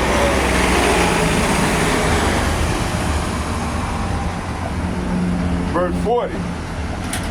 It said, if they shall confess their iniquity and the iniquity of their fathers with their trespasses, which they trespass against me, and that also they have walked contrary unto me, and that I also have walked contrary unto them, and have brought them into the land of their enemies, if then their uncircumcised heart be humble, and they then accept of the punishment of their iniquity, then will I remember. Say what?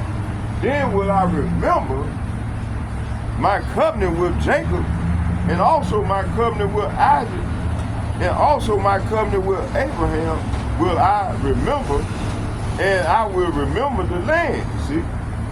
So, hey, the Lord is remembering the land now. Because, hey, he's, like I said, these curses is coming upon them now. All these heathen nations.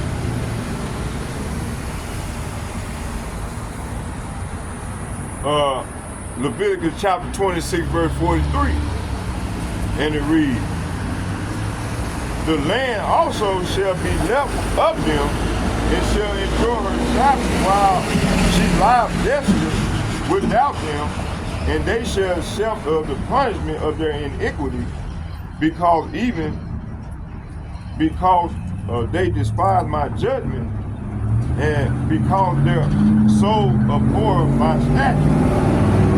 Verse 44, and yet for all that, when they be in the land of their enemies, I will not cast them away, neither will I abhor them to destroy them utterly, and to break my covenant with them. For I am Yahweh by Hashem outside, their Elohim, their power. Verse 45. But I will, for their sake, remember the covenant of their ancestors, whom I brought forth out of the land of Egypt, in the sight of the heathen, that I might be their power. I am Yahweh.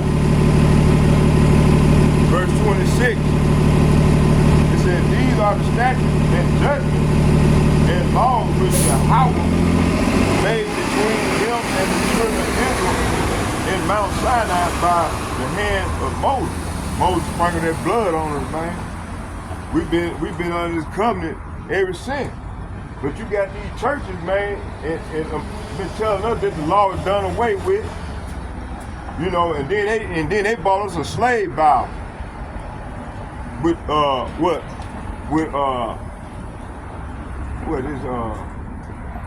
200 and something pages. When the actual Bible got 800, the real Bible with the Apocrypha got 800 and something pages in it. So they gave us what they wanted to give us to keep us docile and weak and dumbed down. Because we would have rebelled, a lot of our people would have rebelled against that shit they were pulling back in those days. Yeah, they got a slave Bible. You know? Yeah, you gotta be wicked as hell, man, to take out something that's not yours and feed it to the actual people. That's why they was telling us that if you read, you can die. You gonna die. So they were threatening to kill us, man, for reading. They didn't want us to pick it up. You see?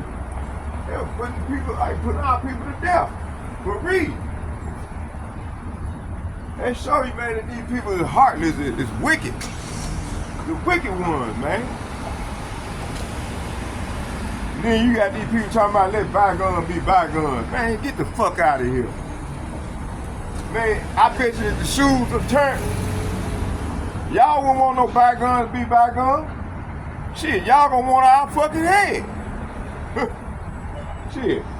So, but our people, they so docile. 2/3 of these people, man, they join up to these people, man. They like that one dude, man, I'm gonna tell you, like this dude, now this woman done had this man locked up for, what, over 40-something, 50-something years.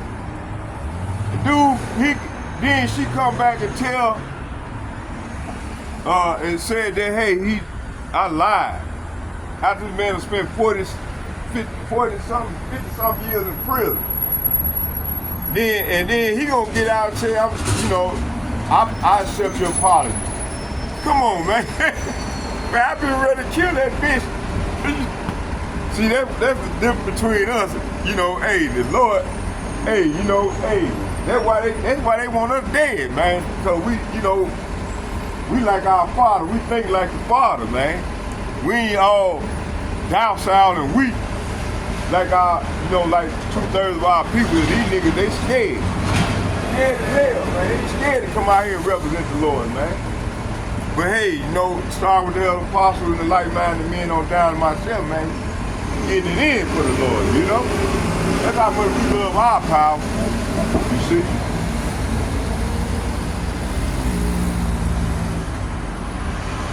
Okay, let me keep it moving.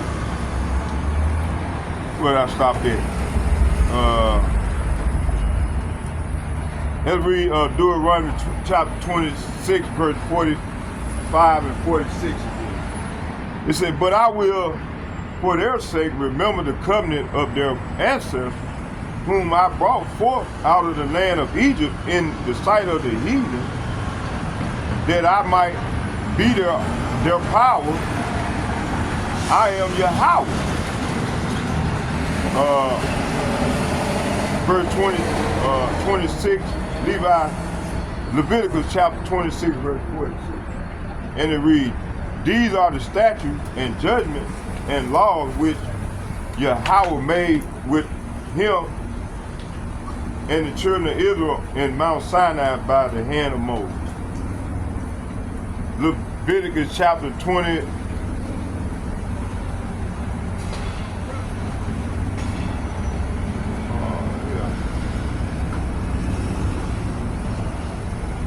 I gotta read the whole thing, boy.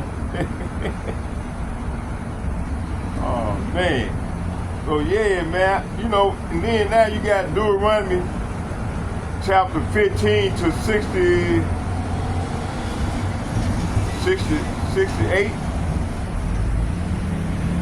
And then you got Deuteronomy. I'm not gonna read all this because I'm going back out of that. I'm gonna get a couple more, but I wanna go back. No, yeah, let's get out of here. That's enough. Let's go and get the yeah, let's go on. It's too much.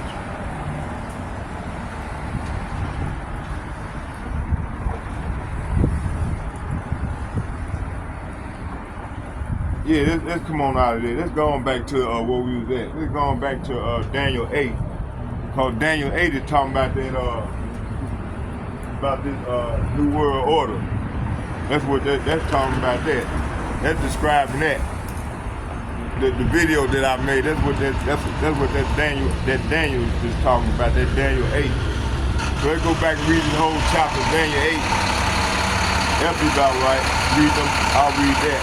And then we're gonna close with a prayer.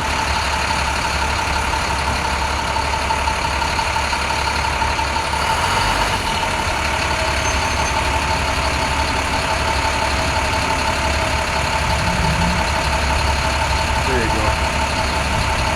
I think I stopped on verse 4. So let's go back. Daniel chapter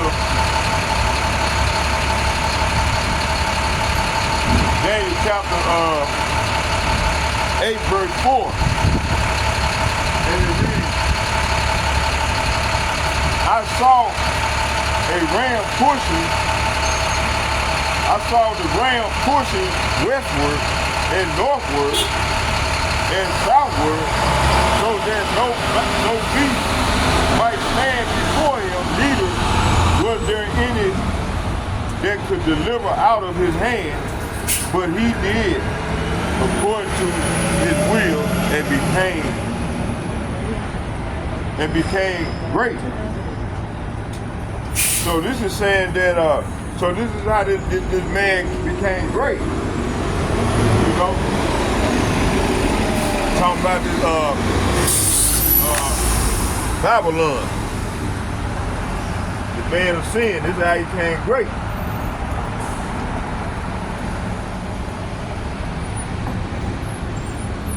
So Daniel chapter 8 verse 4 is saying the ram butted everything out of his way to the west, to the north, and to the south, and no one could stand against him or help his victim. He did as he pleased and became very great. See, this is how this devil, hey, when this devil came over here and took over this land, and you know, hey, he searched out. Columbus had to go in the apocrypha to find out how to get over here. That's how he got over here. There were people already here. So how did that bastard create America? That's a damn lie. Man, King David was sending men over here all the way back from the time when he was in power. getting gold and getting stuff that's from over here. You see? So they gave us the smallpox, gave our brothers from the Northern Kingdom the smallpox, and then took the land. So that's how they got this land. You know, they robbed, killed, and steal for this land. And then you had the ones that come in there claiming to be the $2 Indian, just to get the benefit. You know, to get benefits, and they wasn't no fucking Indian. They wasn't no Native American. They was fucking Edomites, man. But hey, they got to pay. All of them got to pay for this shit, man. Everything that they done did, the Lord, they thought because the Lord haven't got at their ass yet that they gonna continue to rule and do wicked. No, they got to pay. Now the time is to pay up. So everything is coming to pass according to what is written. And the end of an age is up, man. The end of an eon is up. So they got to pay. And Mr. Klaus Schwab, he don't want that to happen. He want to continue to rule wicked. He even recruited some of the Northern Kingdom brothers to come over here to bring about their plan. Some of the terrorists, some of these dudes are sleeper cells. You see? But hey, they gonna get judged real long. They gonna get judged too, cause the Lord gonna only allow them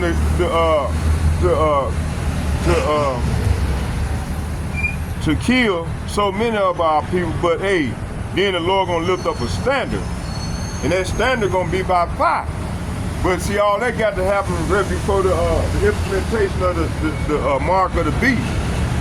So once that Revelation 13, 16 kick in, man, that's when then that's when they gonna come down on us. Then that's when the Lord gonna lift up a standard. He gonna have Putin and them brick nations, all them Arab nations, they gonna shoot them arrows. They gonna shoot them arrows over here. And they gonna make this place like a lake of fire.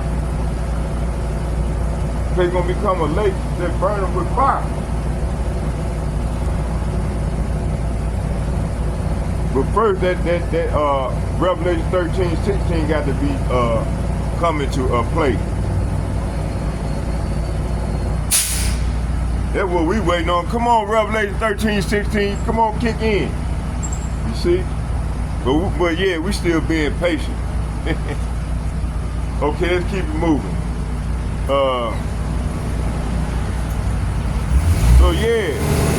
So he became great.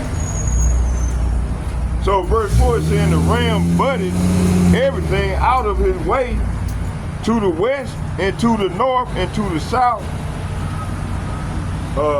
And no one could stand against him, talking about this devil,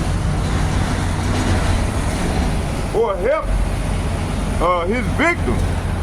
He did as he pleased and became very great. See, that's how the devil came great, by robbing, stealing, and killing.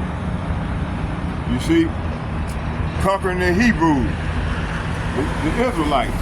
That's how they became wealthy and rich. So we built this fucking land, man. We built this country, man.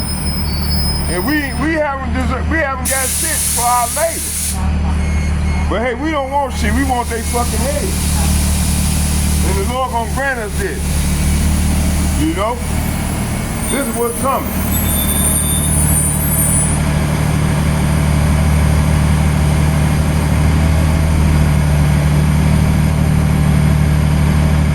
Verse 5, he said, and as I was considering, behold, and a he-goat came from the west on the face of the whole earth and touched not the ground, and the goat had a notable horn between his eyes.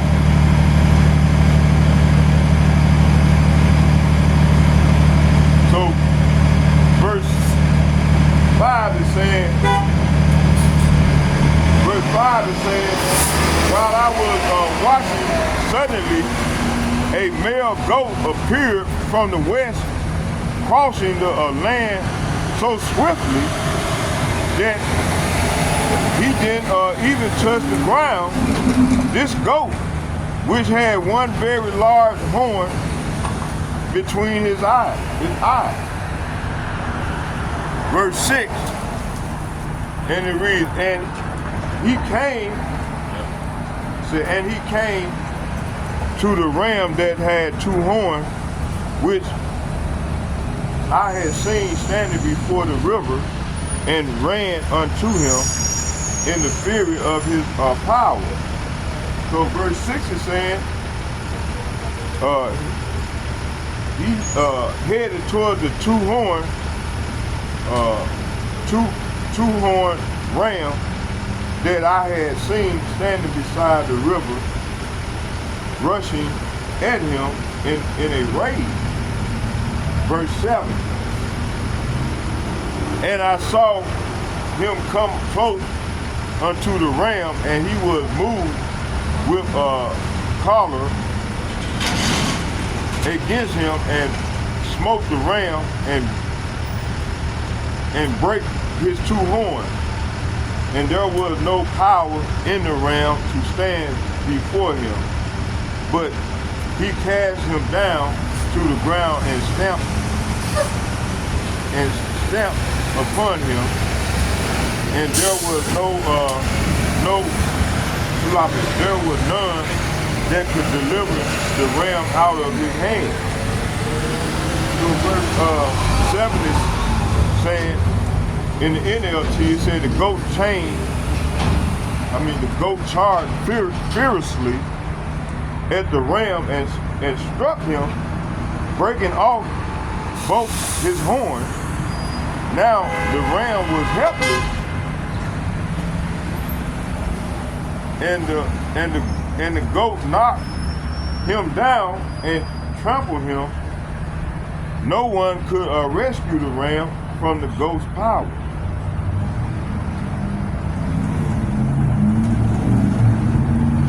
Verse 8, therefore the heat goat waxed very great, and when he was strong, the great horn was broken.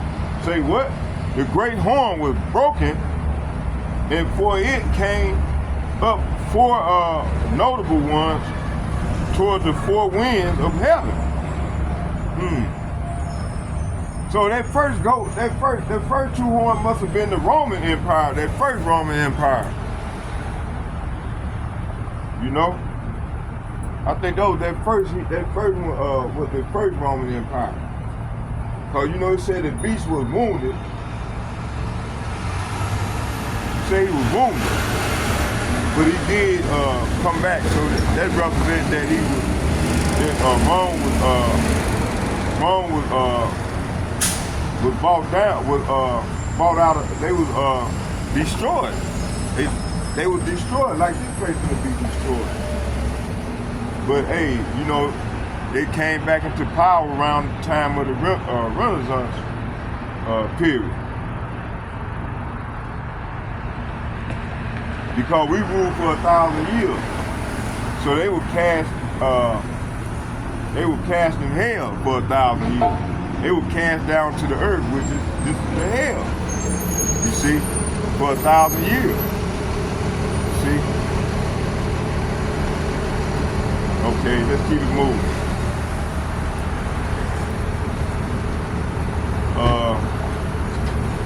See, what was it? What was it? Here. It says here, therefore the heat goat waxed very great, and when he was strong, the great horn was broken, and for it came up four notable ones toward the four winds of heaven.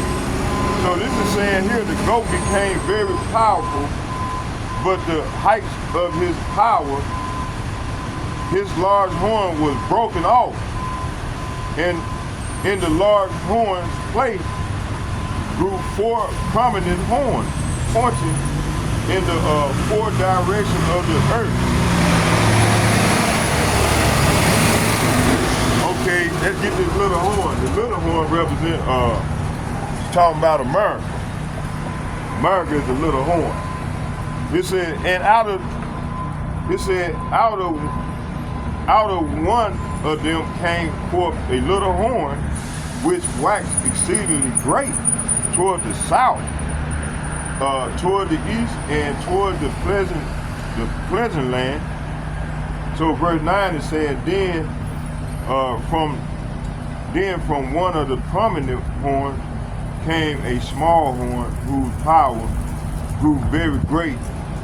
It extended toward the south and the east and toward the glorious land of Israel. Verse 10, and it waxed great even to the host of heaven. It cast down some of the host of the stars to the ground and stamped upon them. So right here saying its power reached to the heaven, where it attacked the heavenly army, throwing some of the heavenly beings and some of the stars to the ground and trampling them. See?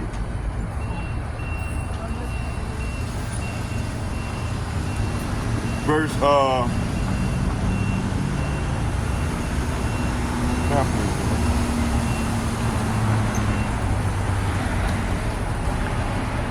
let's get 11. It says here, it says, yea, he magnified himself even to the prince of the host, and by the daily sacrifice was taken away, and the place of his sanctuary was cast down. So this right here is saying it even challenged the commander of heaven's army by canceling the daily sacrifices offered to him and by destroying his temple. Verse 12. And host was given him again a daily sacrifice by the reason of transgression, and it cast down the truth to the ground, and it practiced and prospered. So verse 12 is saying the army of heaven was restrained from responding to this rebellion. So the daily sacrifice was halted and the truth was overthrown. The horn succeeded in everything it did. See? Hey, this describing this show describing America right here. Y'all, let me bear with me here. Let me take a coffee break. Coffee break now. Coffee break now. Coffee break time.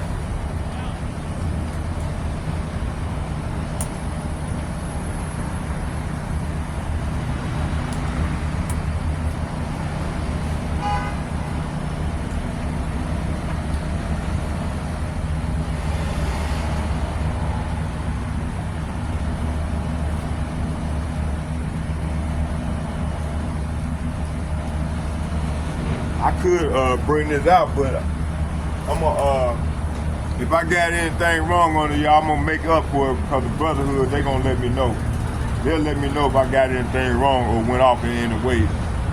The elder brothers, they'll do a video and then they'll touch down with me. I know Elder Apostle Gabar. He'll hit me up and do a lesson regarding this, this video that I'm doing. About he'll pick it back off my lesson and do a video. Then I can read between the lines and get and whatever I said, I will correct tomorrow when I come out, if the Lord will. Let's keep it moving.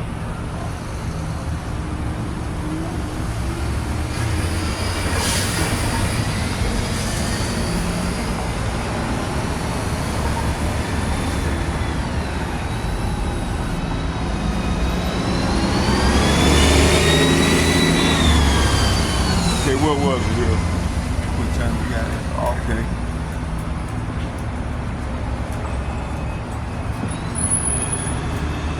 Oh yeah.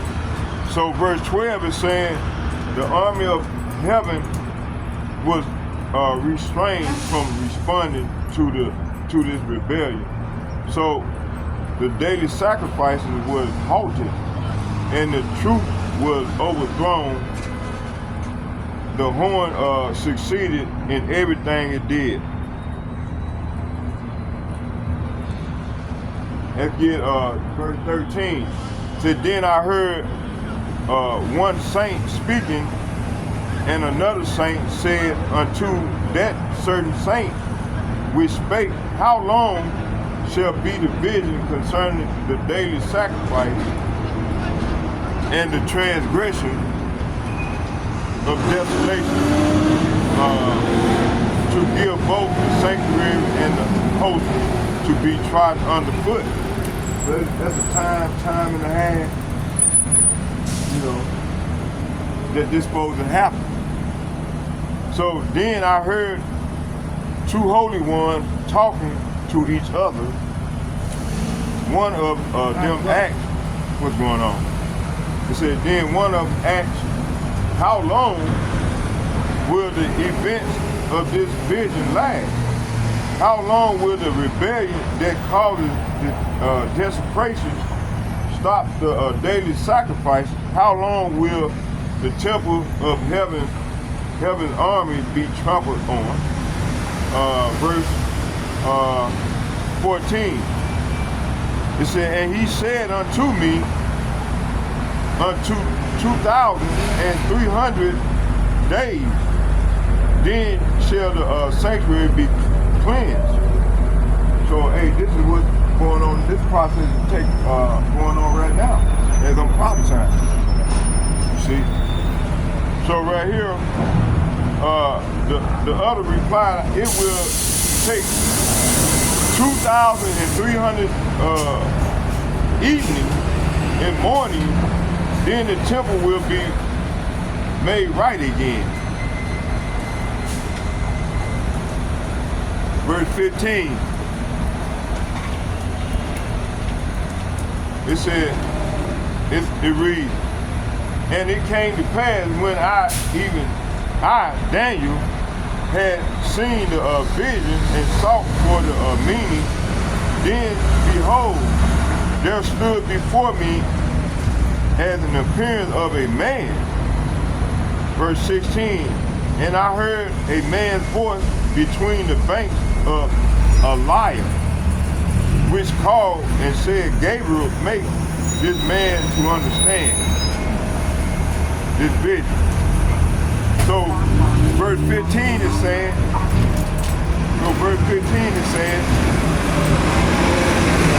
that I, Daniel, was trying to understand the meaning of this vision. Someone who looked like a man stood in front of me. Verse 16 is saying, and I heard a human voice calling out from the Sheol river. Gabriel, tell this man the meaning of his vision. Verse 17. So he came near when I stood, and when he came, I was afraid and fell upon my face. But he said unto me, understand, O son of man, for at the time of the end shall be the vision. And as Gabriel approached the palace where I was standing, I became so terrified that I fell with my face to the ground. Son of man, he said, you must understand that the events you have seen in your vision relate to the time of the end. Hey, this is going on now. We at the time of the end. So Daniel's back on the scene right now. Yeah, I don't know. I might be Daniel. I don't know. Because remember, we don't know who we are. I'm just saying, I don't know. Don't nobody know who these prophets is. You know?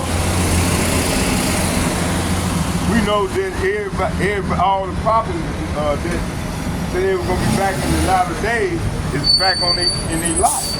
Prophesied.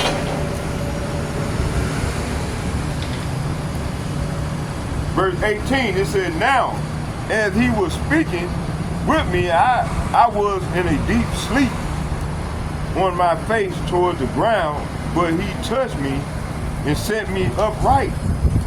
And he said, behold, I will make thee know what shall be in the last end of the indignation. For at the time appointed, the end shall be. So verse 18 and 19 is saying, while he was speaking, I fainted and laid there with my face to the ground, but Gabriel roused me with a touch and helped me to my feet. Then I said, I am here to tell you what will happen later in the time of wrath, and what you have seen pertains to the very end of time. Okay, let's get to that ram's identity. It says here, Daniel chapter 8, verse 20.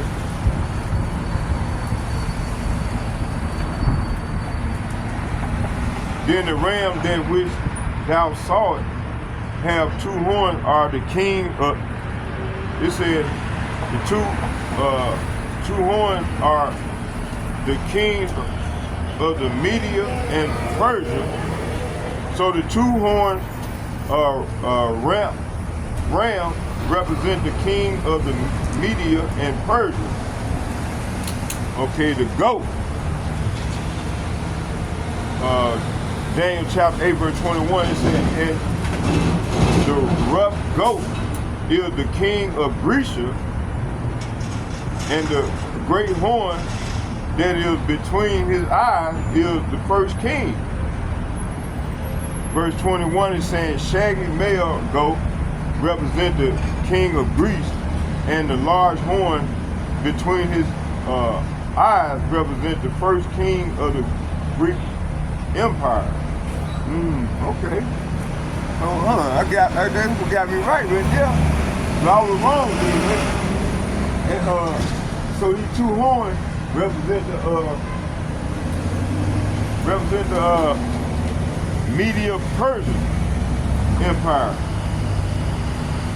The Mede and Persia. Media and Persia.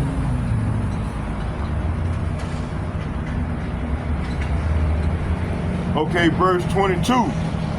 It said now that being broken, whereas four stood up for it, 4 kings shall stand out of the nation, but not in his power. So verse 22 is saying the 4 prominent horns that replaced the one large horn show that the Greek Empire will break into 4 kingdoms, but none as great as the first. Hey, I might be, I don't know, but hey, I got the sheet though.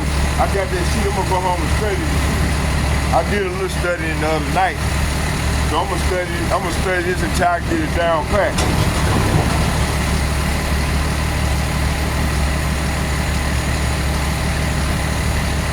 Okay, verse 23 said, in the latter time of their kingdom, when the transgressors are come to the full, a king of fierce countenance and understanding dark sentences shall stand up. So at the end of their rule, when their sin is at its height, a fierce king, a master of intrigue will rise to power. Verse 24, and his power shall be mighty, but not by his own power. And he shall destroy wonderfully, and shall prosper and practice, and shall destroy the mighty and the holy people. Oh, okay, this is the one right here that's representing the beast system. Revelation chapter, Daniel chapter 7, verse 4.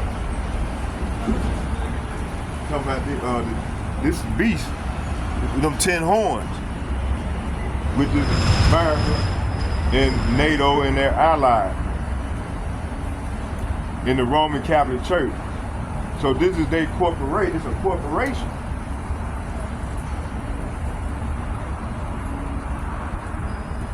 Okay, let's go back. It says, verse 24, it says, and his power shall be mighty, but not by his own power, and he shall destroy wonderfully, and shall prosper and practice, and shall destroy the mighty and the holy people. So verse 24 is saying, he will become very strong, but not by his own power. He will cause a shocking amount of destruction and succeed in everything he does. He will destroy powerful leaders and devastate the holy people. See? Verse 25, it says, and through his policy, see, also he shall cause craft to prosper in his hand, and he shall magnify himself in his heart, and by peace shall destroy many. He shall also stand up against the prince of princes, but he shall be broken without hands. See, Lord ain't want to raise his hand up against this devil. Okay, it says he will be a master of deception. Say what? He shall be a master of deception. And he will become arrogant. He will destroy many without warning, see? He will even take on the prince of princes in battle, but he will be broken through, though not by human power, see? Hey, this is what's coming to the devil. So now I gotta go and rebind some bits. Verse 26. Verse 26. And the vision of the evening and the morning which was told is true. Wherefore shut thou up the vision, for it shall be for many days. This vision about the 2,300 evening and morning is true, but none of these things will happen for a long time, so keep this vision a secret. So the Lord told him to keep the vision a secret. Until now. So now it's out. Okay. Let's get 27. It said, and I, Daniel, fainted and was sick certain days. Afterwards I rose up and did the king vision, and did sloppy. And I was astonished at the vision, but none understood it. So verse 27 is saying in NLT, then I, Daniel, was overcome and lay sick for several days. Afterwards, I got up and performed my duties for the king, but I was greatly troubled by the vision and could not understand it.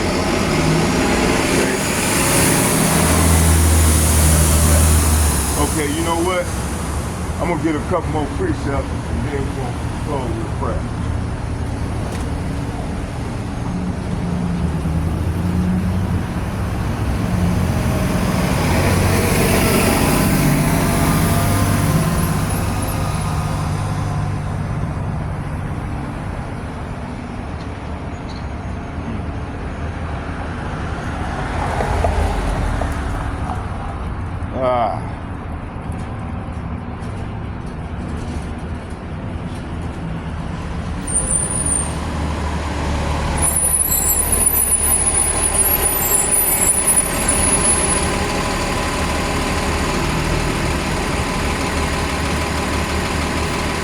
know what? Let's just go. You know, I'm gonna finish reading a little bit of this about that damn Klaus Schwab and the fourth industrial revolution. Which he's one of the elite. He's the one that made that comment about you will own nothing and be happy. So right here it said the fourth industrial revolution.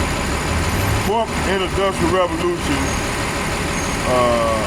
44. Our fourth industrial revolution. Industry 4.0 is a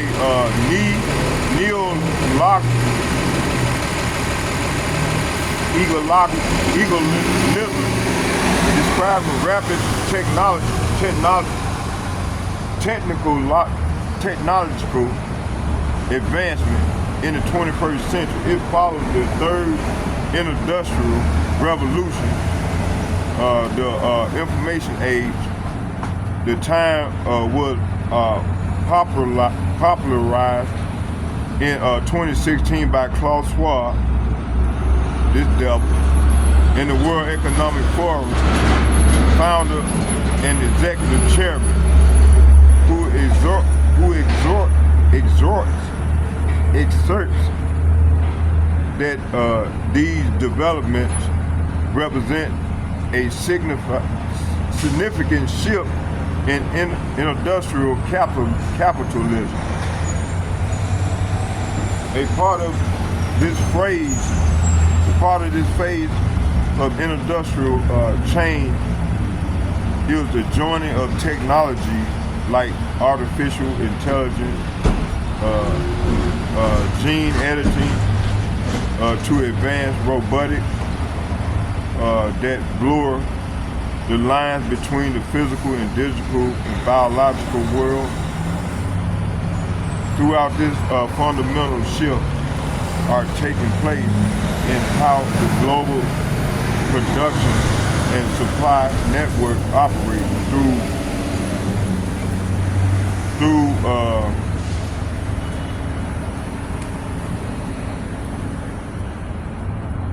ongoing automation of traditional manufacturing and industrial practices, using modern smart technology, large-scale machine-to-machine communication, M2M, and Internet of Things, LOT. This integration results in the increasing automation, improving communication and monitoring,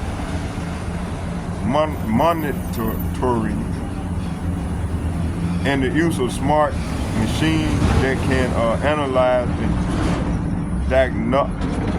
diagnose issues without the need for human intervention.